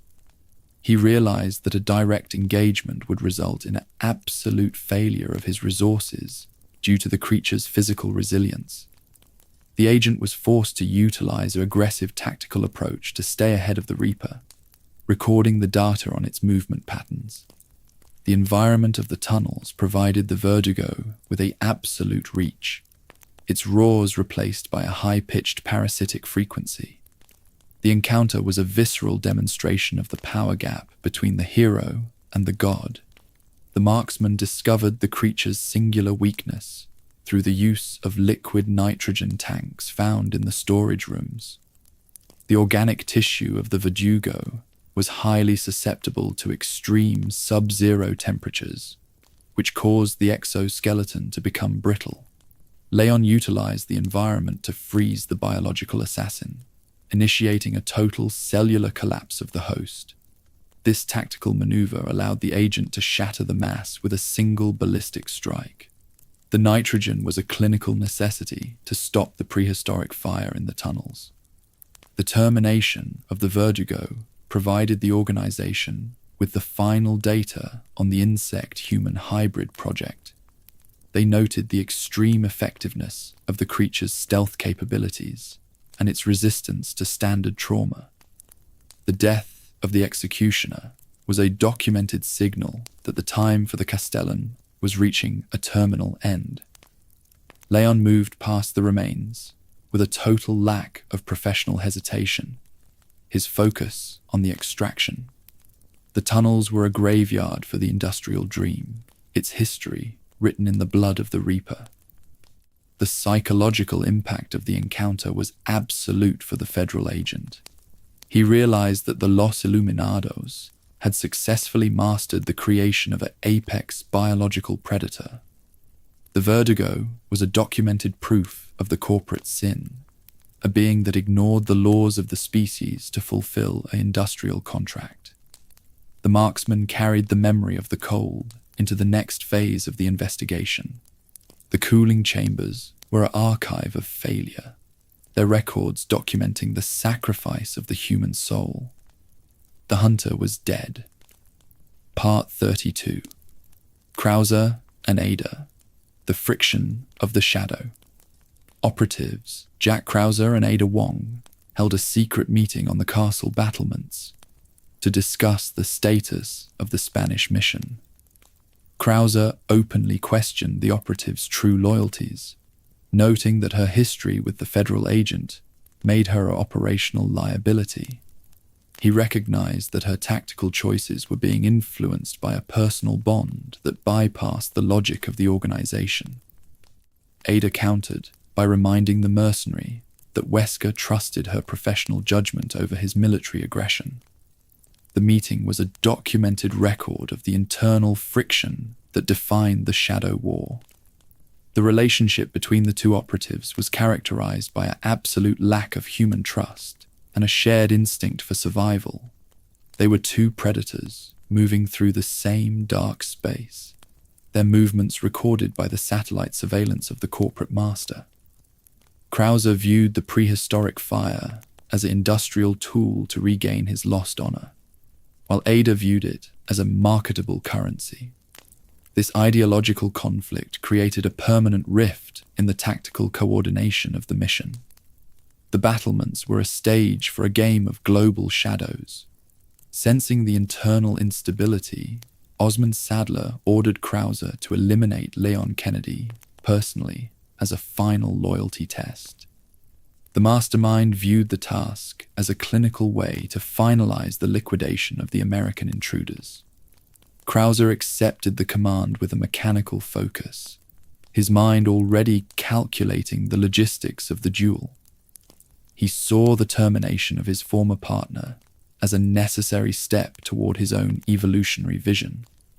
The mercenary was a reaper who was ready to trade a life for a seat at the corporate table. Ada monitored the command from her secret terminals, recording the data on the mercenary's response. She realized that the involvement of Krauser made the mission significantly more dangerous for the federal agent. The spy was an auditor who was piecing together the map of the final betrayal. She provided the marksman with a minimal amount of support to ensure he remained an active variable in the field. The organization was the shadow that followed the operatives, its eyes fixed on the purple liquid. The psychological pressure of the meeting was absolute for both shadow actors. They understood that the Spanish mission was reaching a terminal velocity where only one of them would exit the perimeter with the sample. The friction was a visceral proof of the prehistoric fire's ability to isolate the human element.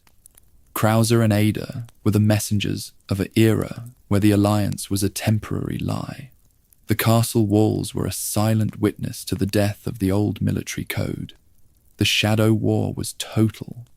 The tactical environment of the castle provided the operatives with an absolute reach into the marksman's path. They utilized the Gothic architecture to mask their movement and provide a tactical shroud for the strike. The organization monitored the performance of the spies with a clinical interest, recording the data for the next generation of Reapers. Every word spoken on the battlements was a documented success for the industrial audit. The fire was in the shadows, and the end was in the laboratory. The Reapers were ready. Part 33, Salazar's Final Form. The End of the Bloodline. Cornered in his central tower, Ramon Salazar merged his biological mass directly with the remaining Queen Plaga and his second Verdugo bodyguard. This transformation resulted in a multi-story mountain of parasitic flesh and pulsing tentacles that anchored itself to the architectural foundations. The resulting mutation was a visceral demonstration of the dominant species Plaga's physical potential. Salazar's human torso remained shielded inside a protective outer shell located near the central eye. The Castellan was officially dead, and the monster was born. The biological reality of the final form included an absolute loss of the human skeletal constraints and a total integration with the castle infrastructure. The monster utilized its massive size to crush the environmental barriers, its roars replaced by a high-pitched parasitic frequency.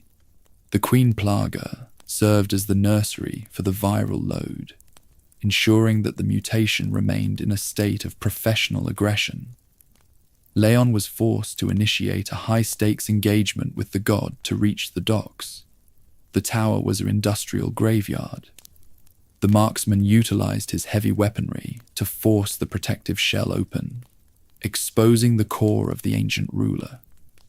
He timed his shots to bypass the defensive tentacles and deliver a terminal strike to the human torso. This act was a documented victory for the human spirit over the engineered horror. The termination of the mutation ended the Salazar bloodline and initiated a total cellular collapse of the localized hive. Salazar was reduced to a biological statistic on the stone floor. The ancient fire had consumed the last of the Guardians. The organization monitored the battle from their secret terminals, recording the data on the final mutation. They noted the extreme power of the parasitic fusion and the vulnerability of the central eye. The death of the Castellan was a clinical signal that the time for the architects was over. Leon moved toward the exit with a directed resolve, his focus on the security of the future. The tower was a funeral pyre for the industrial dream, its history buried under a mountain of viral rot. The end was total. The psychological impact of the victory was absolute for the federal agent. He had successfully outplayed the most dangerous ruler in the Spanish Valley. The destruction of the Salazar name was a recorded act of professional hygiene. Leon moved toward the island with a heavier heart and a clearer understanding of the Reaper's reach. Every explosion was a recorded cost in the industrial audit. The Castellan was a memory of blood and iron. The night was breaking into a world of absolute horror. The tactical environment of the tower provided the monster with an absolute reach. It utilized the height and the vertical spaces to ambush the marksman, providing a tactical shroud for the strike. Leon utilized his tactical training to manage the engagement, recording the data for his final report. The final form was a clinical success for the parasitic audit. The tower was a memory of stone and marble, its history written in the blood of the Castellan. The hunter was a memory. The end was total. Part 34. Ada's Speedboat, the Tactical Reunion. Following the destruction of the 8th Castellan, Ada Wong appeared at the castle docks with a high-powered speedboat. She offered the marksman a ride to the offshore military island where the presidential daughter had been transported. This was a documented synchronicity that placed the spy and the agent in the same tactical unit for the first time in 6 years. They moved through the open water with a professional focus, realizing that the mission was reaching its terminal hour. The speedboat was an industrial bridge. The relationship between the duo during the transit was characterized by an absolute lack of professional intimacy and a shared instinct for survival. They maintained a guarded silence regarding their separate mission objectives and their masters. Leon saw a partner who had betrayed him in the nest facility, while Ada saw a tactical asset who could facilitate the retrieval of the sample. The speedboat was a stage for the final game of Global Shadows. The partnership was a tactical lie. The tactical path toward the island provided the operatives with an absolute view of the Los Iluminados infrastructure. They saw the communications arrays and the heavy artillery turrets that guarded the perimeter. Ada utilized her technical skills to bypass the digital sensors, ensuring that the speedboat remained undetected by the cult's radar. The organization monitored the transit with a detached focus, recording the data on the human variables. The water was a funeral pyre for the municipal peace. The psychological pressure of the reunion was absolute for the federal agent. He had to navigate the conflicting emotions of his past while maintaining his tactical resolve. Ada's presence was a documented weight on his professional soul, turning the hero into a solitary actor in the dark. He realized that the spy was the only person who understood the truth of the prehistoric fire. The speedboat was a memory of stone and marble, its history written in the blood of the survivors. The biological reality of the Las Plagas remained a permanent threat to the lives of the survivors. They were two carriers of the prehistoric fire who were moving toward the source of the infection. The speedboat was a clinical success for the industrial audit, providing the necessary transit to reach the military base. Leon and Ada moved through the waves with a directed resolve, their eyes fixed on the horizon. The night was long, and the morning was fire. The end was total. Ultimately, the ride to the island was the definitive law beat for the transition into the final act. It proved that the prehistoric fire required absolute clarity to be contained. The marksman and the spy were the two reapers who had built the world of the laboratory. Leon Kennedy was the only human variable that remained stable in the face of the betrayal. The speedboat was a funeral pyre for the corporate dream. The fire was in the heart. The partner was ready.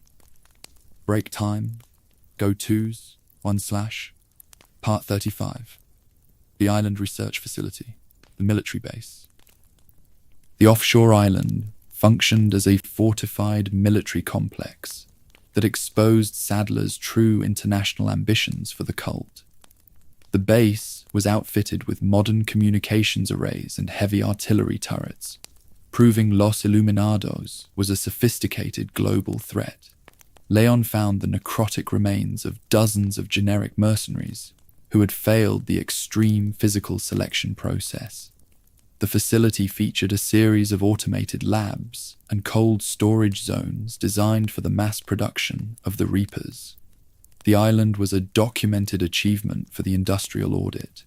The technical layout of the base included a central command center and a high-security prison ward. The organization utilized the island as a testing ground for the integration of the parasitic technology with modern military hardware. They recorded the data on the performance of the Ganados squads against the elite tactical units. Every bunker was a repository for the prehistoric fire, its history written in the blood of the test subjects. The island was a mechanical reaper that was processing the human genome in the dark. The organization monitored the arrival of the federal agent with a clinical interest, recording the data of his movement through the fortified perimeter. They realized that the base was the perfect tactical stage for the final engagement with the Super Soldier project. The island was a closed loop of engineered horror that the survivors had to navigate to find the truth. The military facade was a mask for the apocalypse. Every turret was a recorded proof of the massive investment in the biological arms race. The psychological impact of the military infrastructure was absolute for the survivors. They saw that the cult had successfully bypassed the regional laws to build a private army. The island was a funeral pyre for the national security, its history documenting the sacrifice of the human soul for a corporate contract. Leon moved toward the command center with a directed resolve, his mind focused on the destruction of the mastermind. The base was an archive of industrial sin. The night was breaking. The biological reality of the base included a series of specialized laboratories for the refinement of the dominant species Plaga. The organization sought to achieve a total dominance over the global theaters through the mass deployment of the parasites. They utilized the island to cultivate the most resilient viral strains and the specialized BOWs. Every laboratory was a clinical success for the industrial audit. The island was a being of pure tactical aggression that refused to be managed by logic. The fire was in the base. Ultimately, the investigation of the island research facility was the definitive law beat for the transition into the professional biological war. It proved that the corporate reapers could adapt to any environment. Leon Kennedy was a hero who had outrun the god and the necrotic swarms to reach the heart of the conspiracy. The base was an archive of failure, its history buried under a mountain of viral rot. The night was breaking into a world of engineered horror. The hunter was ready. Part 36. Krauser's Files. The journals of the fallen Leon infiltrated the island's command center and recovered the classified military journals belonging to Jack Krauser. The documents detailed the psychological fallout of Operation Javier in 2002, revealing an obsession with the viral power he had witnessed. Krauser's mind had been hijacked by the dominant species Plaga, twisting his old code of military honor into a megalomaniacal desire for strength. The files confirmed that he sought to rule the New World alongside the master, Albert Wesker. The journals were a clinical record of a soldier's descent into madness. The biological reality of the Krauser mutation was documented in the journals as a personal triumph. He viewed the prehistoric fire as an industrial miracle that restored his physical utility.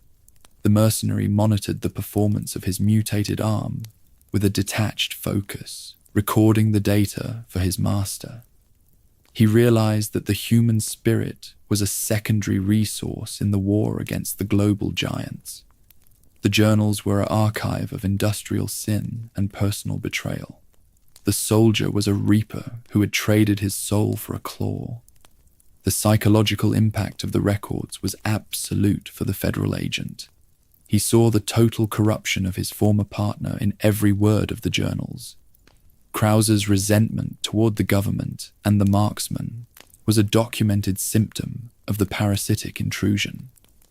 The mercenary viewed the Spanish incident as a ritual of transcendence where only the strong would survive. The files provided Leon with the tactical data needed to anticipate Krauser's combat patterns. The journals were a funeral pyre for the military honor. The journals also revealed the existence of the secret partnership between the mercenary and the organization. Krauser had been promised a high-level seat at the corporate table in exchange for the retrieval of the amber. Every mission he conducted was a recorded cost in the industrial audit. The mercenary was an auditor of the apocalypse who was piecing together the map of the end. The journals were a memory of stone and iron. The night was breaking into a world of absolute horror. The Reaper was in the ruins. The tactical coordination between the mercenary and the cult was maintained through the industrial communication links. Krauser utilized the island's resources to build a private laboratory for his own physical refinement. He was a professional who refused to be owned by a single master. The journals were a documented proof of the total failure of the social contract. Leon moved forward with a heavier heart and a clearer understanding of the Reaper's reach. The journals were a memory of blood and iron. Ultimately, the discovery of Krauser's files was the definitive law beat for the transition into the final hour. It proved that the prehistoric fire required an absolute clarity to be contained. The mercenary and the agent were the two Reapers who had built the world of the laboratory. Leon Kennedy was the only human variable that remained stable in the face of the betrayal. The journals were a funeral pyre for the corporate dream. The fire was in the heart. The partner was gone. Part 37. Mike, the helicopter pilot. The short support. In response to the emergency requests of Ingrid Hunnigan, the United States government deployed a heavily armed attack chopper piloted by a rogue pilot named Mike. He provided the federal agent with devastating air support, destroying the anti-aircraft turrets and the Ganados squads. The tactical synchronization between the chopper and the agent was a documented success for the mission of extraction. Mike utilized the heavy weaponry to clear the path toward the command center, providing a brief window of human sanctuary. The sky was fire. The tactical environment of the island provided Mike with an absolute view of the cult's military infrastructure. He utilized the chopper's sensors to locate the high-level targets and neutralize the armored Reapers. However, the victory was short-lived as a swarm of flying Novistadors overwhelmed the cockpit. The creatures utilized their vertical mobility to sabotage the aircraft, causing a terminal crash that left Leon alone once more. Mike's death was a documented cost in the struggle for the extraction. The air support was gone. The biological reality of the Novistador attack confirmed that the organization had successfully created an assassin that could neutralize the modern military. The creatures moved with a supernatural speed and a mechanical focus that ignored the ballistic threat of the chopper. Mike was a biological statistic in a world of engineered horror. The organization monitored the crash from their secret terminals, recording the data on the successful liquidation. The sky was a graveyard for the hope of rescue. The Reaper was in the clouds. The psychological impact of the loss was absolute for the federal agent. He had watched his only air ally be erased by the viral fire. Mike's death was a visceral proof of the corporate sin. The pilot had been a hero who had been reduced to a target by his own government. Leon moved forward with a directed resolve, his mind focused on the destruction of the mastermind. The air support was a memory of fire and iron. The night was breaking into a world of absolute horror. The pilot was gone. The tactical coordination between the chopper and the ground forces was a clinical trial for the industrial audit. The organization recorded the data on the effectiveness of the anti-aircraft defenses and the performance of the insect hybrids. Every explosion was a recorded success for the supervisor program. Mike was a professional who had successfully outplayed the god for a single second. The sky was a funeral pyre for the municipal peace. The Reaper was ready. The end was in the sunrise. Ultimately, the death of Mike was the definitive law beat for the transition into the final act. It proved that the prehistoric fire required a human price to be contained. The pilot was the last of the original heroes who had held the line against the corporate rot. Leon Kennedy moved forward with a heavier heart and a clearer understanding of the Reaper's reach. The air support was a memory of stone and marble. The night was long, and the end was total. The partner was ready. Part 38. Ashley rescued. Again, the sanctuary ambush. Leon Kennedy discovered the presidential daughter held captive inside an ancient stone sanctuary located at the center of the base. Before he could facilitate her escape, Osmund Saddler utilized his telepathic dominant species Plaga frequency to hijack the operative's nervous system. The agent dropped to his knees in agony as the parasite responded to the master's command. Saddler handed a handgun to the student and ordered her to execute the marksman. This act was a visceral demonstration of the total power of the master over the host. The biological reality of the mental hijacking provided Saddler with the absolute control over the survivors. He utilized the parasitic link to bypass the host's human willpower and enforce his own tactical vision.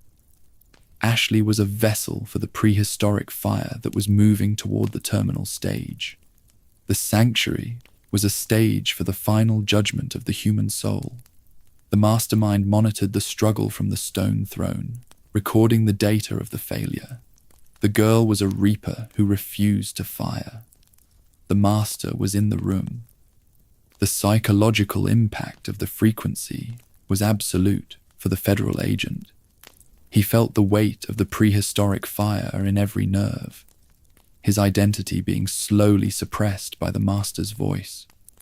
Leon moved through the sanctuary with a directed resolve, his focus on the security of the future. The student and the officer were a unified force that challenged the logic of the corporate god. The sanctuary was an archive of industrial sin and religious rot. Every word was a recorded proof of the massive investment. Ashley avoided the execution by fighting the mental command at the last second, a documented miracle of human resilience. She refused to become a biological statistic in the cult's mission. Saddler viewed the failure with a clinical detachment, realizing that the human spirit was an unpredictable variable. The sanctuary was a documented success for the parasitic audit. The girl was a witness who was being erased by the fire in her blood. The master was a Reaper who worked from the center of the frequency. The tactical environment of the sanctuary provided the mastermind with an absolute advantage. He utilized the stone walls and the vertical spaces to trap the survivors, providing a tactical shroud for the strike. Leon utilized his tactical training to survive the encounter. his mind already on the next phase of the investigation. The ambush was a clinical necessity to stop the extraction. The sanctuary was a memory of stone and iron. The night was breaking into a world of absolute horror. The master was gone. Ultimately, the rescue at the sanctuary was the definitive law beat for the transition into the final act. It proved that the prehistoric fire required absolute clarity to be contained. The marksman and the student were two reapers who had built the world of the laboratory. Leon Kennedy was the only human variable that remained stable in the face of the betrayal. The sanctuary was a funeral pyre for the corporate dream. The fire was in the heart. The partner was ready. Part 39. The Regenerators.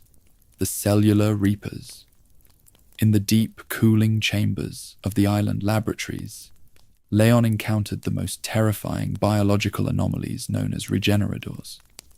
These creatures were created by implanting multiple distinct parasites into a single human host, allowing for instantaneous cellular metabolism. The Regenerators could regrow severed limbs or heads within seconds of the trauma. The operative realized that standard ballistic fire was an absolute failure against the threat. These monsters were a documented proof of the parasite's tactical resourcefulness. The biological reality of the Regenerators included a total rewrite of the host's nervous system to facilitate the parasitic synergy. The organisms utilized the human tissue as an industrial shell to protect the vulnerable cores. Leon utilized a thermal biosensor scope to locate and destroy each individual parasite inside the biological mass. This process was a clinical necessity to permanently kill the monster. The cooling chamber was a nursery for the industrial reaper. The laboratory was an archive of failure. The organization monitored the performance of the cellular reapers from their secret terminals, recording the data for the industrial audit. They realized that the Regenerators were the ultimate biological weapon for the modern battlefield. Every monster was a recorded success for the parasitic evolution. The cooling chamber was a museum of biological horror, where the natural order was replaced by corporate logic. The fire was in the flesh. The reapers were ready for the next evolution. The psychological pressure of the cooling chamber was absolute for the federal agent. He realized that the prehistoric fire had achieved a state of absolute structural adaptability. The Regenerators were the messengers of an era where every shadow was a potential reaper. Leon moved through the dark with a mechanical focus, his mind already calculating the logistics of the extraction. The laboratory was an archive of industrial sin and ancient rot. Every core destroyed was a recorded cost. The tactical environment of the laboratory provided the Regenerators with an absolute advantage. They utilized the narrow corridors and the vertical spaces to ambush the operative, providing a tactical shroud for the strike. Leon utilized his tactical training to manage the engagement, recording the data for his final report. The Regenerators were a clinical success for the parasitic audit. The cooling chamber was a memory of blood and iron, its history written in the remains of the cellular hosts. Ultimately, the encounter with the Regenerators was the definitive law beat for the transition into the professional biological war. It proved that the corporate reapers could adapt to any tactical situation. The federal agent moved deeper into the laboratory, with a clearer understanding of the reapers' reach. The Regenerators were a shadow in the lab, their remains a silent record of the pharmaceutical coldness. The night was breaking into a world of engineered horror. The hunter was ready. Part 40. The Iron Maidens. The spiked mutation. The Iron Maidens functioned as the extreme defensive mutation of the standard Regenerator model within the island laboratories. When threatened, their skin violently erupted with hundreds of elongated bone spines that acted as organic armor. These creatures possessed a supernatural physical output and an absolute lack of human empathy. Leon utilized the laboratory keycard recovered from the researcher to bypass these reapers and reach the hidden research wing. The Iron Maidens were a documented success for the parasitic evolution. The biological reality of the Iron Maidens included a total integration of the parasitic tissue with the defensive bone structure. The organisms utilized the spines to liquidate any intruder who breached the local perimeter. Every movement of the monster was a recorded success for the industrial audit. The organization monitored the performance of the spiked reapers from their secret terminals, recording the data on the viral expansion. The laboratory was an archive of industrial sin. The fire was in the bone. The tactical environment of the research wing provided the Iron Maidens with an absolute advantage. They utilized the shadows and the vertical spaces to ambush the operative, providing a tactical shroud for the strike. Leon utilized his tactical training to manage the swarms, recording the data of the encounter for his final report. The Iron Maidens were a clinical success for the parasitic audit. The research wing was a memory of blood and iron, its history written in the remains of the spiked hosts. The psychological impact of the spiked mutation was absolute for the federal agent. He realized that the prehistoric fire could utilize any physical resource to protect the corporate secrets. The Iron Maidens were a documented proof of the corporate sin. The lab was no longer a place of healing. It was a museum of biological horror.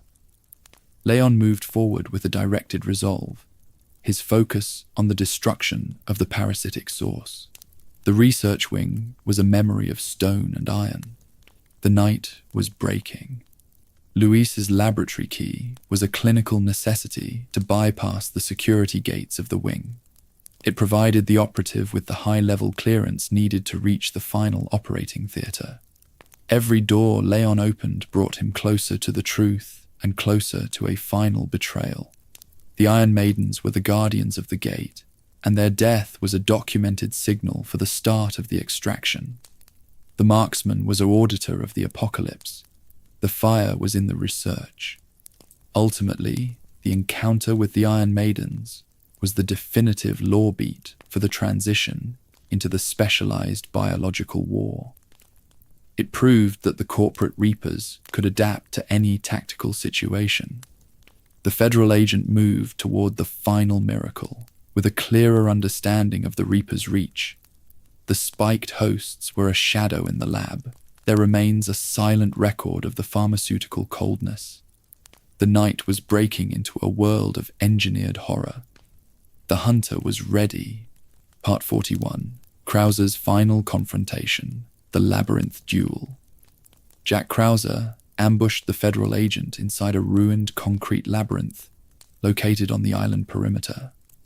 This engagement was a documented climax of their professional rivalry and their shared history in Operation Javier. The mercenary unleashed the full power of his dominant species Plaga, mutating his left arm into a massive organic blade. This appendage functioned as both a lethal weapon and an absolute bulletproof shield. The battle was a brutal and philosophical duel between former partners. The labyrinth was a stage for the end. The biological reality of the Krauser mutation confirmed that the mercenary had achieved a total synergy with the prehistoric fire. He moved with a supernatural physical output that ignored the laws of human warfare. Krauser utilized his mutated arm to isolate the marksman and initiate a total cellular collapse of the human spirit. Every strike was a recorded success for the industrial audit. The mercenary was a being of pure viral rage who sought an absolute dominance. The labyrinth was a laboratory for his final evolution. Leon Kennedy exploited a critical gap in the mercenary's footwork to deliver a mortally wounding strike to the central core. This act was a documented victory for the human spirit over the engineered horror. Krauser died acknowledging the superior combat evolution of the marksman. His body, a visceral record of the corporate sin. The mercenary was a hero who had been reduced to a monster by his own master. The labyrinth was a funeral pyre for the soldier's honor. The partner was gone. The psychological impact of the victory was absolute for the federal agent. He had successfully outplayed his former mentor and the primary enforcer of the organization. Krauser's death was a recorded act of professional hygiene. Leon moved past the remains with a heavier heart and a clearer understanding of the Reaper's reach. Every explosion was a recorded cost in the industrial audit. The mercenary was a memory of blood and iron. The night was breaking into a world of absolute horror. The tactical coordination between the two soldiers was a clinical trial for the prehistoric fire. The organization monitored the duel from their secret terminals, recording the data on the effectiveness of the mutated arm and the tactical resolve of the agent. Krauser was a professional who had successfully outplayed the god for a single second. The labyrinth was a memory of stone and marble. The night was long, and the morning was fire. The Reaper was dead. Ultimately, the battle with Jack Krauser was the definitive law beat for the end of the Operation Javier legacy. It proved that the prehistoric fire required absolute clarity to be contained. Leon Kennedy was the only human variable that remained stable in the face of the betrayal. The labyrinth was a funeral pyre for the corporate dream. The fire was in the heart. The partner was a ghost in the ruins. The end was total. The agent was ready. Part 42. The Laser Treatment Room. The Miracle Machine. Using the laboratory key provided by the researcher Luis Serra, Leon and Ashley gained entry to a hidden operating theater containing the radiant kilowatt laser. This specialized machine utilized high-frequency targeted radiation to incinerate the Las Plagas organisms directly off the host's central nervous system. The process was a documented miracle of industrial engineering, hidden within the cult's base. The survivors underwent the treatment to reclaim their human autonomy before the larvae could reach the terminal stage. The machine was a bridge. The biological reality of the laser treatment included an intense physical pain and a high state of nervous system trauma. The radiation was tuned to the specific genetic signature of the parasite, ensuring that the host tissue remained intact. Leon and Ashley successfully vaporized the prehistoric fire in their blood, initiating a total cellular repair. This act was a clinical victory for the human spirit over the engineered god. The survivors were human once again.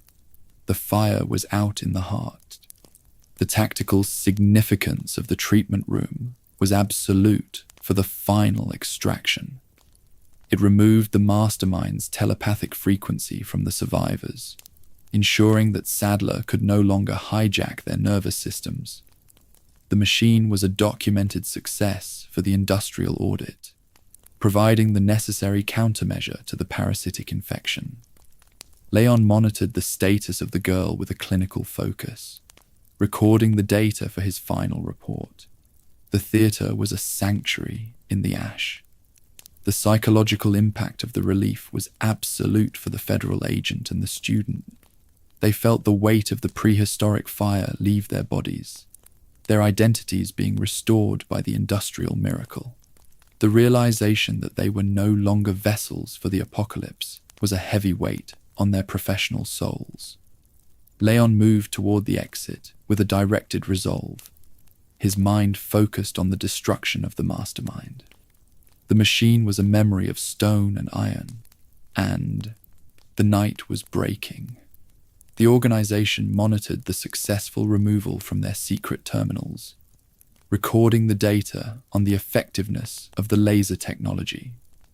They realized that the survivors were no longer viable assets for the cult's mission. The operating theater was a documented graveyard of the Birkin legacy. The machine was a hero who had been reduced to a target by the corporate mastermind.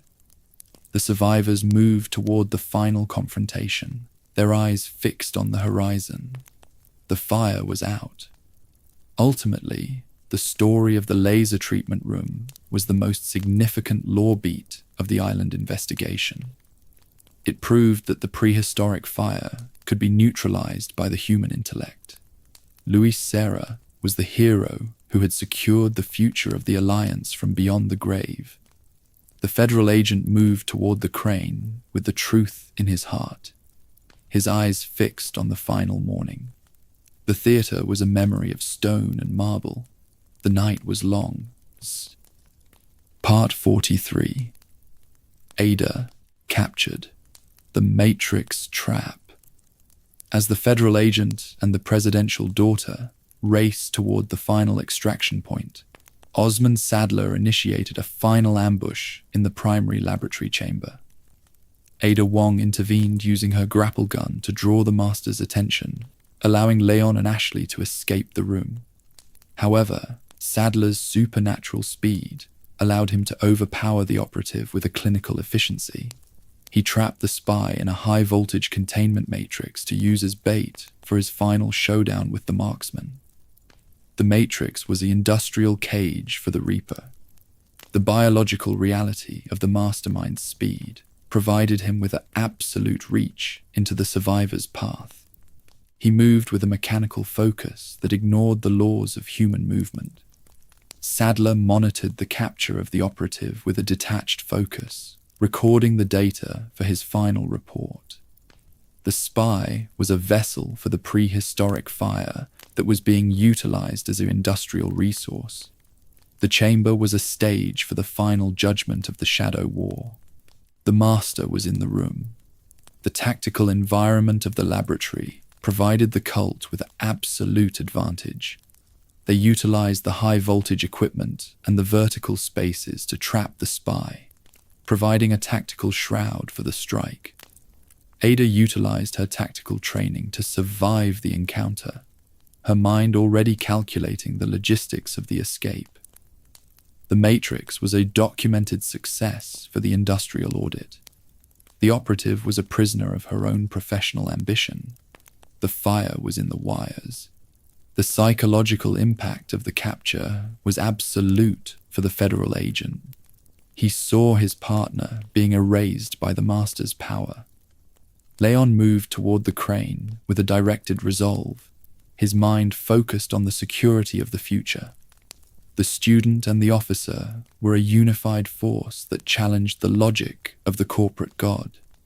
The Matrix was an archive of industrial sin and religious rot. Every spark was a recorded proof of the massive investment. The Reaper was in the machine. The organization monitored the capture from their secret terminals, recording the data on the successful neutralization of the spy. They realized that the operative was no longer an active variable in the field. The Matrix was a documented graveyard of the Shadow War. Ada was a miracle of resilience who had survived the total collapse of the social order. The master was a Reaper who worked from the center of the laboratory. The night was long, and the fire was in the heart. Ultimately, the capture of Ada Wong was the definitive lore beat for the transition into the final act. It proved that the prehistoric fire required absolute clarity to be contained. The marksman and the spy were two Reapers who had built the world of the laboratory. Leon Kennedy was the only human variable that remained stable in the face of the betrayal. The chamber was a funeral pyre for the municipal honor. The fire was in the heart. The partner was ready. Part 44. Saddler's Final Form. The Arachnid God. Leon Kennedy confronted the mastermind at the highest crane platform of the island facility to finalize the extraction. Backed into a corner and stripped of his political plot, Osmund Saddler unleashed his true biological form. He mutated into a towering, multi-legged arachnid monstrosity with a massive central eye and the unyielding physical output. This transformation was a documented peak of the dominant species Plagas' potential. The battle was a grueling war of attrition, where the agent utilized the industrial environment to weaken the god. The crane was a stage for the end. The biological reality of the final form included absolute dominance over the vertical space of the platform. Saddler moved with a supernatural speed that ignored the laws of nature. The monster utilized its massive legs to crush the industrial equipment and isolate the marksman. Every strike was a recorded success for the industrial audit. The arachnid god was a machine of viral rage that refused to stay deceased. The crane was a laboratory for the final evolution of the Reaper. The eye was watching. Ada Wong managed to break free from the containment matrix and provided Leon with a specialized special rocket launcher. This tactical gift allowed the agent to deliver a terminal strike to the central core of the arachnid monster. The resulting explosion vaporized the biological mass, ending the Los Iluminados' leadership with a clinical finality. This act was a documented victory for the human spirit over the engineered god. The mastermind was reduced to ash in the heart of his own base. The Reaper was dead. The psychological impact of the victory was absolute for the federal agent. He had successfully outplayed the most dangerous mastermind in the Spanish Valley. The destruction of Saddler was a recorded act of professional hygiene. Leon moved toward the extraction craft with a heavier heart and a clearer understanding of the Reaper's reach. Every explosion was a recorded cost in the industrial audit. The master was a memory of blood and iron. The night was breaking into a world of absolute horror. The end was total. The tactical coordination between the spy and the officer was a clinical trial for the prehistoric fire. The organization monitored the final battle from their secret terminals, recording the data on the effectiveness of the arachnid form and the tactical resolve of the agent. Saddler was a professional who had successfully outplayed the god for a single second. The crane was a memory of stone and marble. The night was long and the morning was fire. The Reaper was dead. The partner was ready. Ultimately, the battle with Osmund Saddler was the definitive law beat for the end of the Spanish mission. It proved that the human spirit could match the power of the parasitic god through an act of tactical resilience. The mastermind was a hero who had been reduced to a monster by his own obsession. Leon Kennedy was the only human variable that remained stable in the face of the betrayal. The crane was a memory of stone and iron, its history buried under a mountain of viral rot. The god was gone. Part 45. Ada takes the sample. The final payout. The moment the mastermind died, Ada Wong held Leon Kennedy at gunpoint to secure the pristine, dominant Plaga sample from the biological remains. She offered a brief professional apology and handed the marksman the keys to an aquatic craft before boarding her escape helicopter. As she flew away, the spy initiated a thermal self-destruct sequence across the entire island facility. This act was a clinical necessity to sanitize the record of the corporate sin and secure her own payout. The spy had outplayed the agent one last time. The partner was a ghost. The biological reality of the sample provided the operative with absolute leverage against the global military powers. Ada held the purple vial with a professional focus, her mind already calculating the logistics of the delivery. She realized that providing the god with the amber would result in a planetary catastrophe. The spy was an auditor of the apocalypse who was piecing together the map of the next evolution. The sample was a mechanical key that opened the door to the global shadow war. The fire was in the glass. The psychological impact of the betrayal was absolute for the federal agent. He had outrun the god and the necrotic swarms, only to lose the primary evidence to the industrial spy. Ada's departure was a documented weight on his professional soul, turning the hero into a solitary actor in the dark. He realized that everyone he had met in the valley possessed a private agenda or a corporate contract.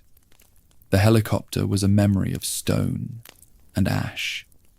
The night was breaking into a world of fire. The tactical countdown of the self-destruct sequence provided a final pressure for the extraction.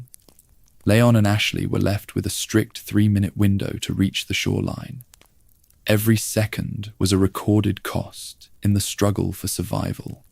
The agent utilized the aquatic craft to bypass the final security locks and reach the open sea.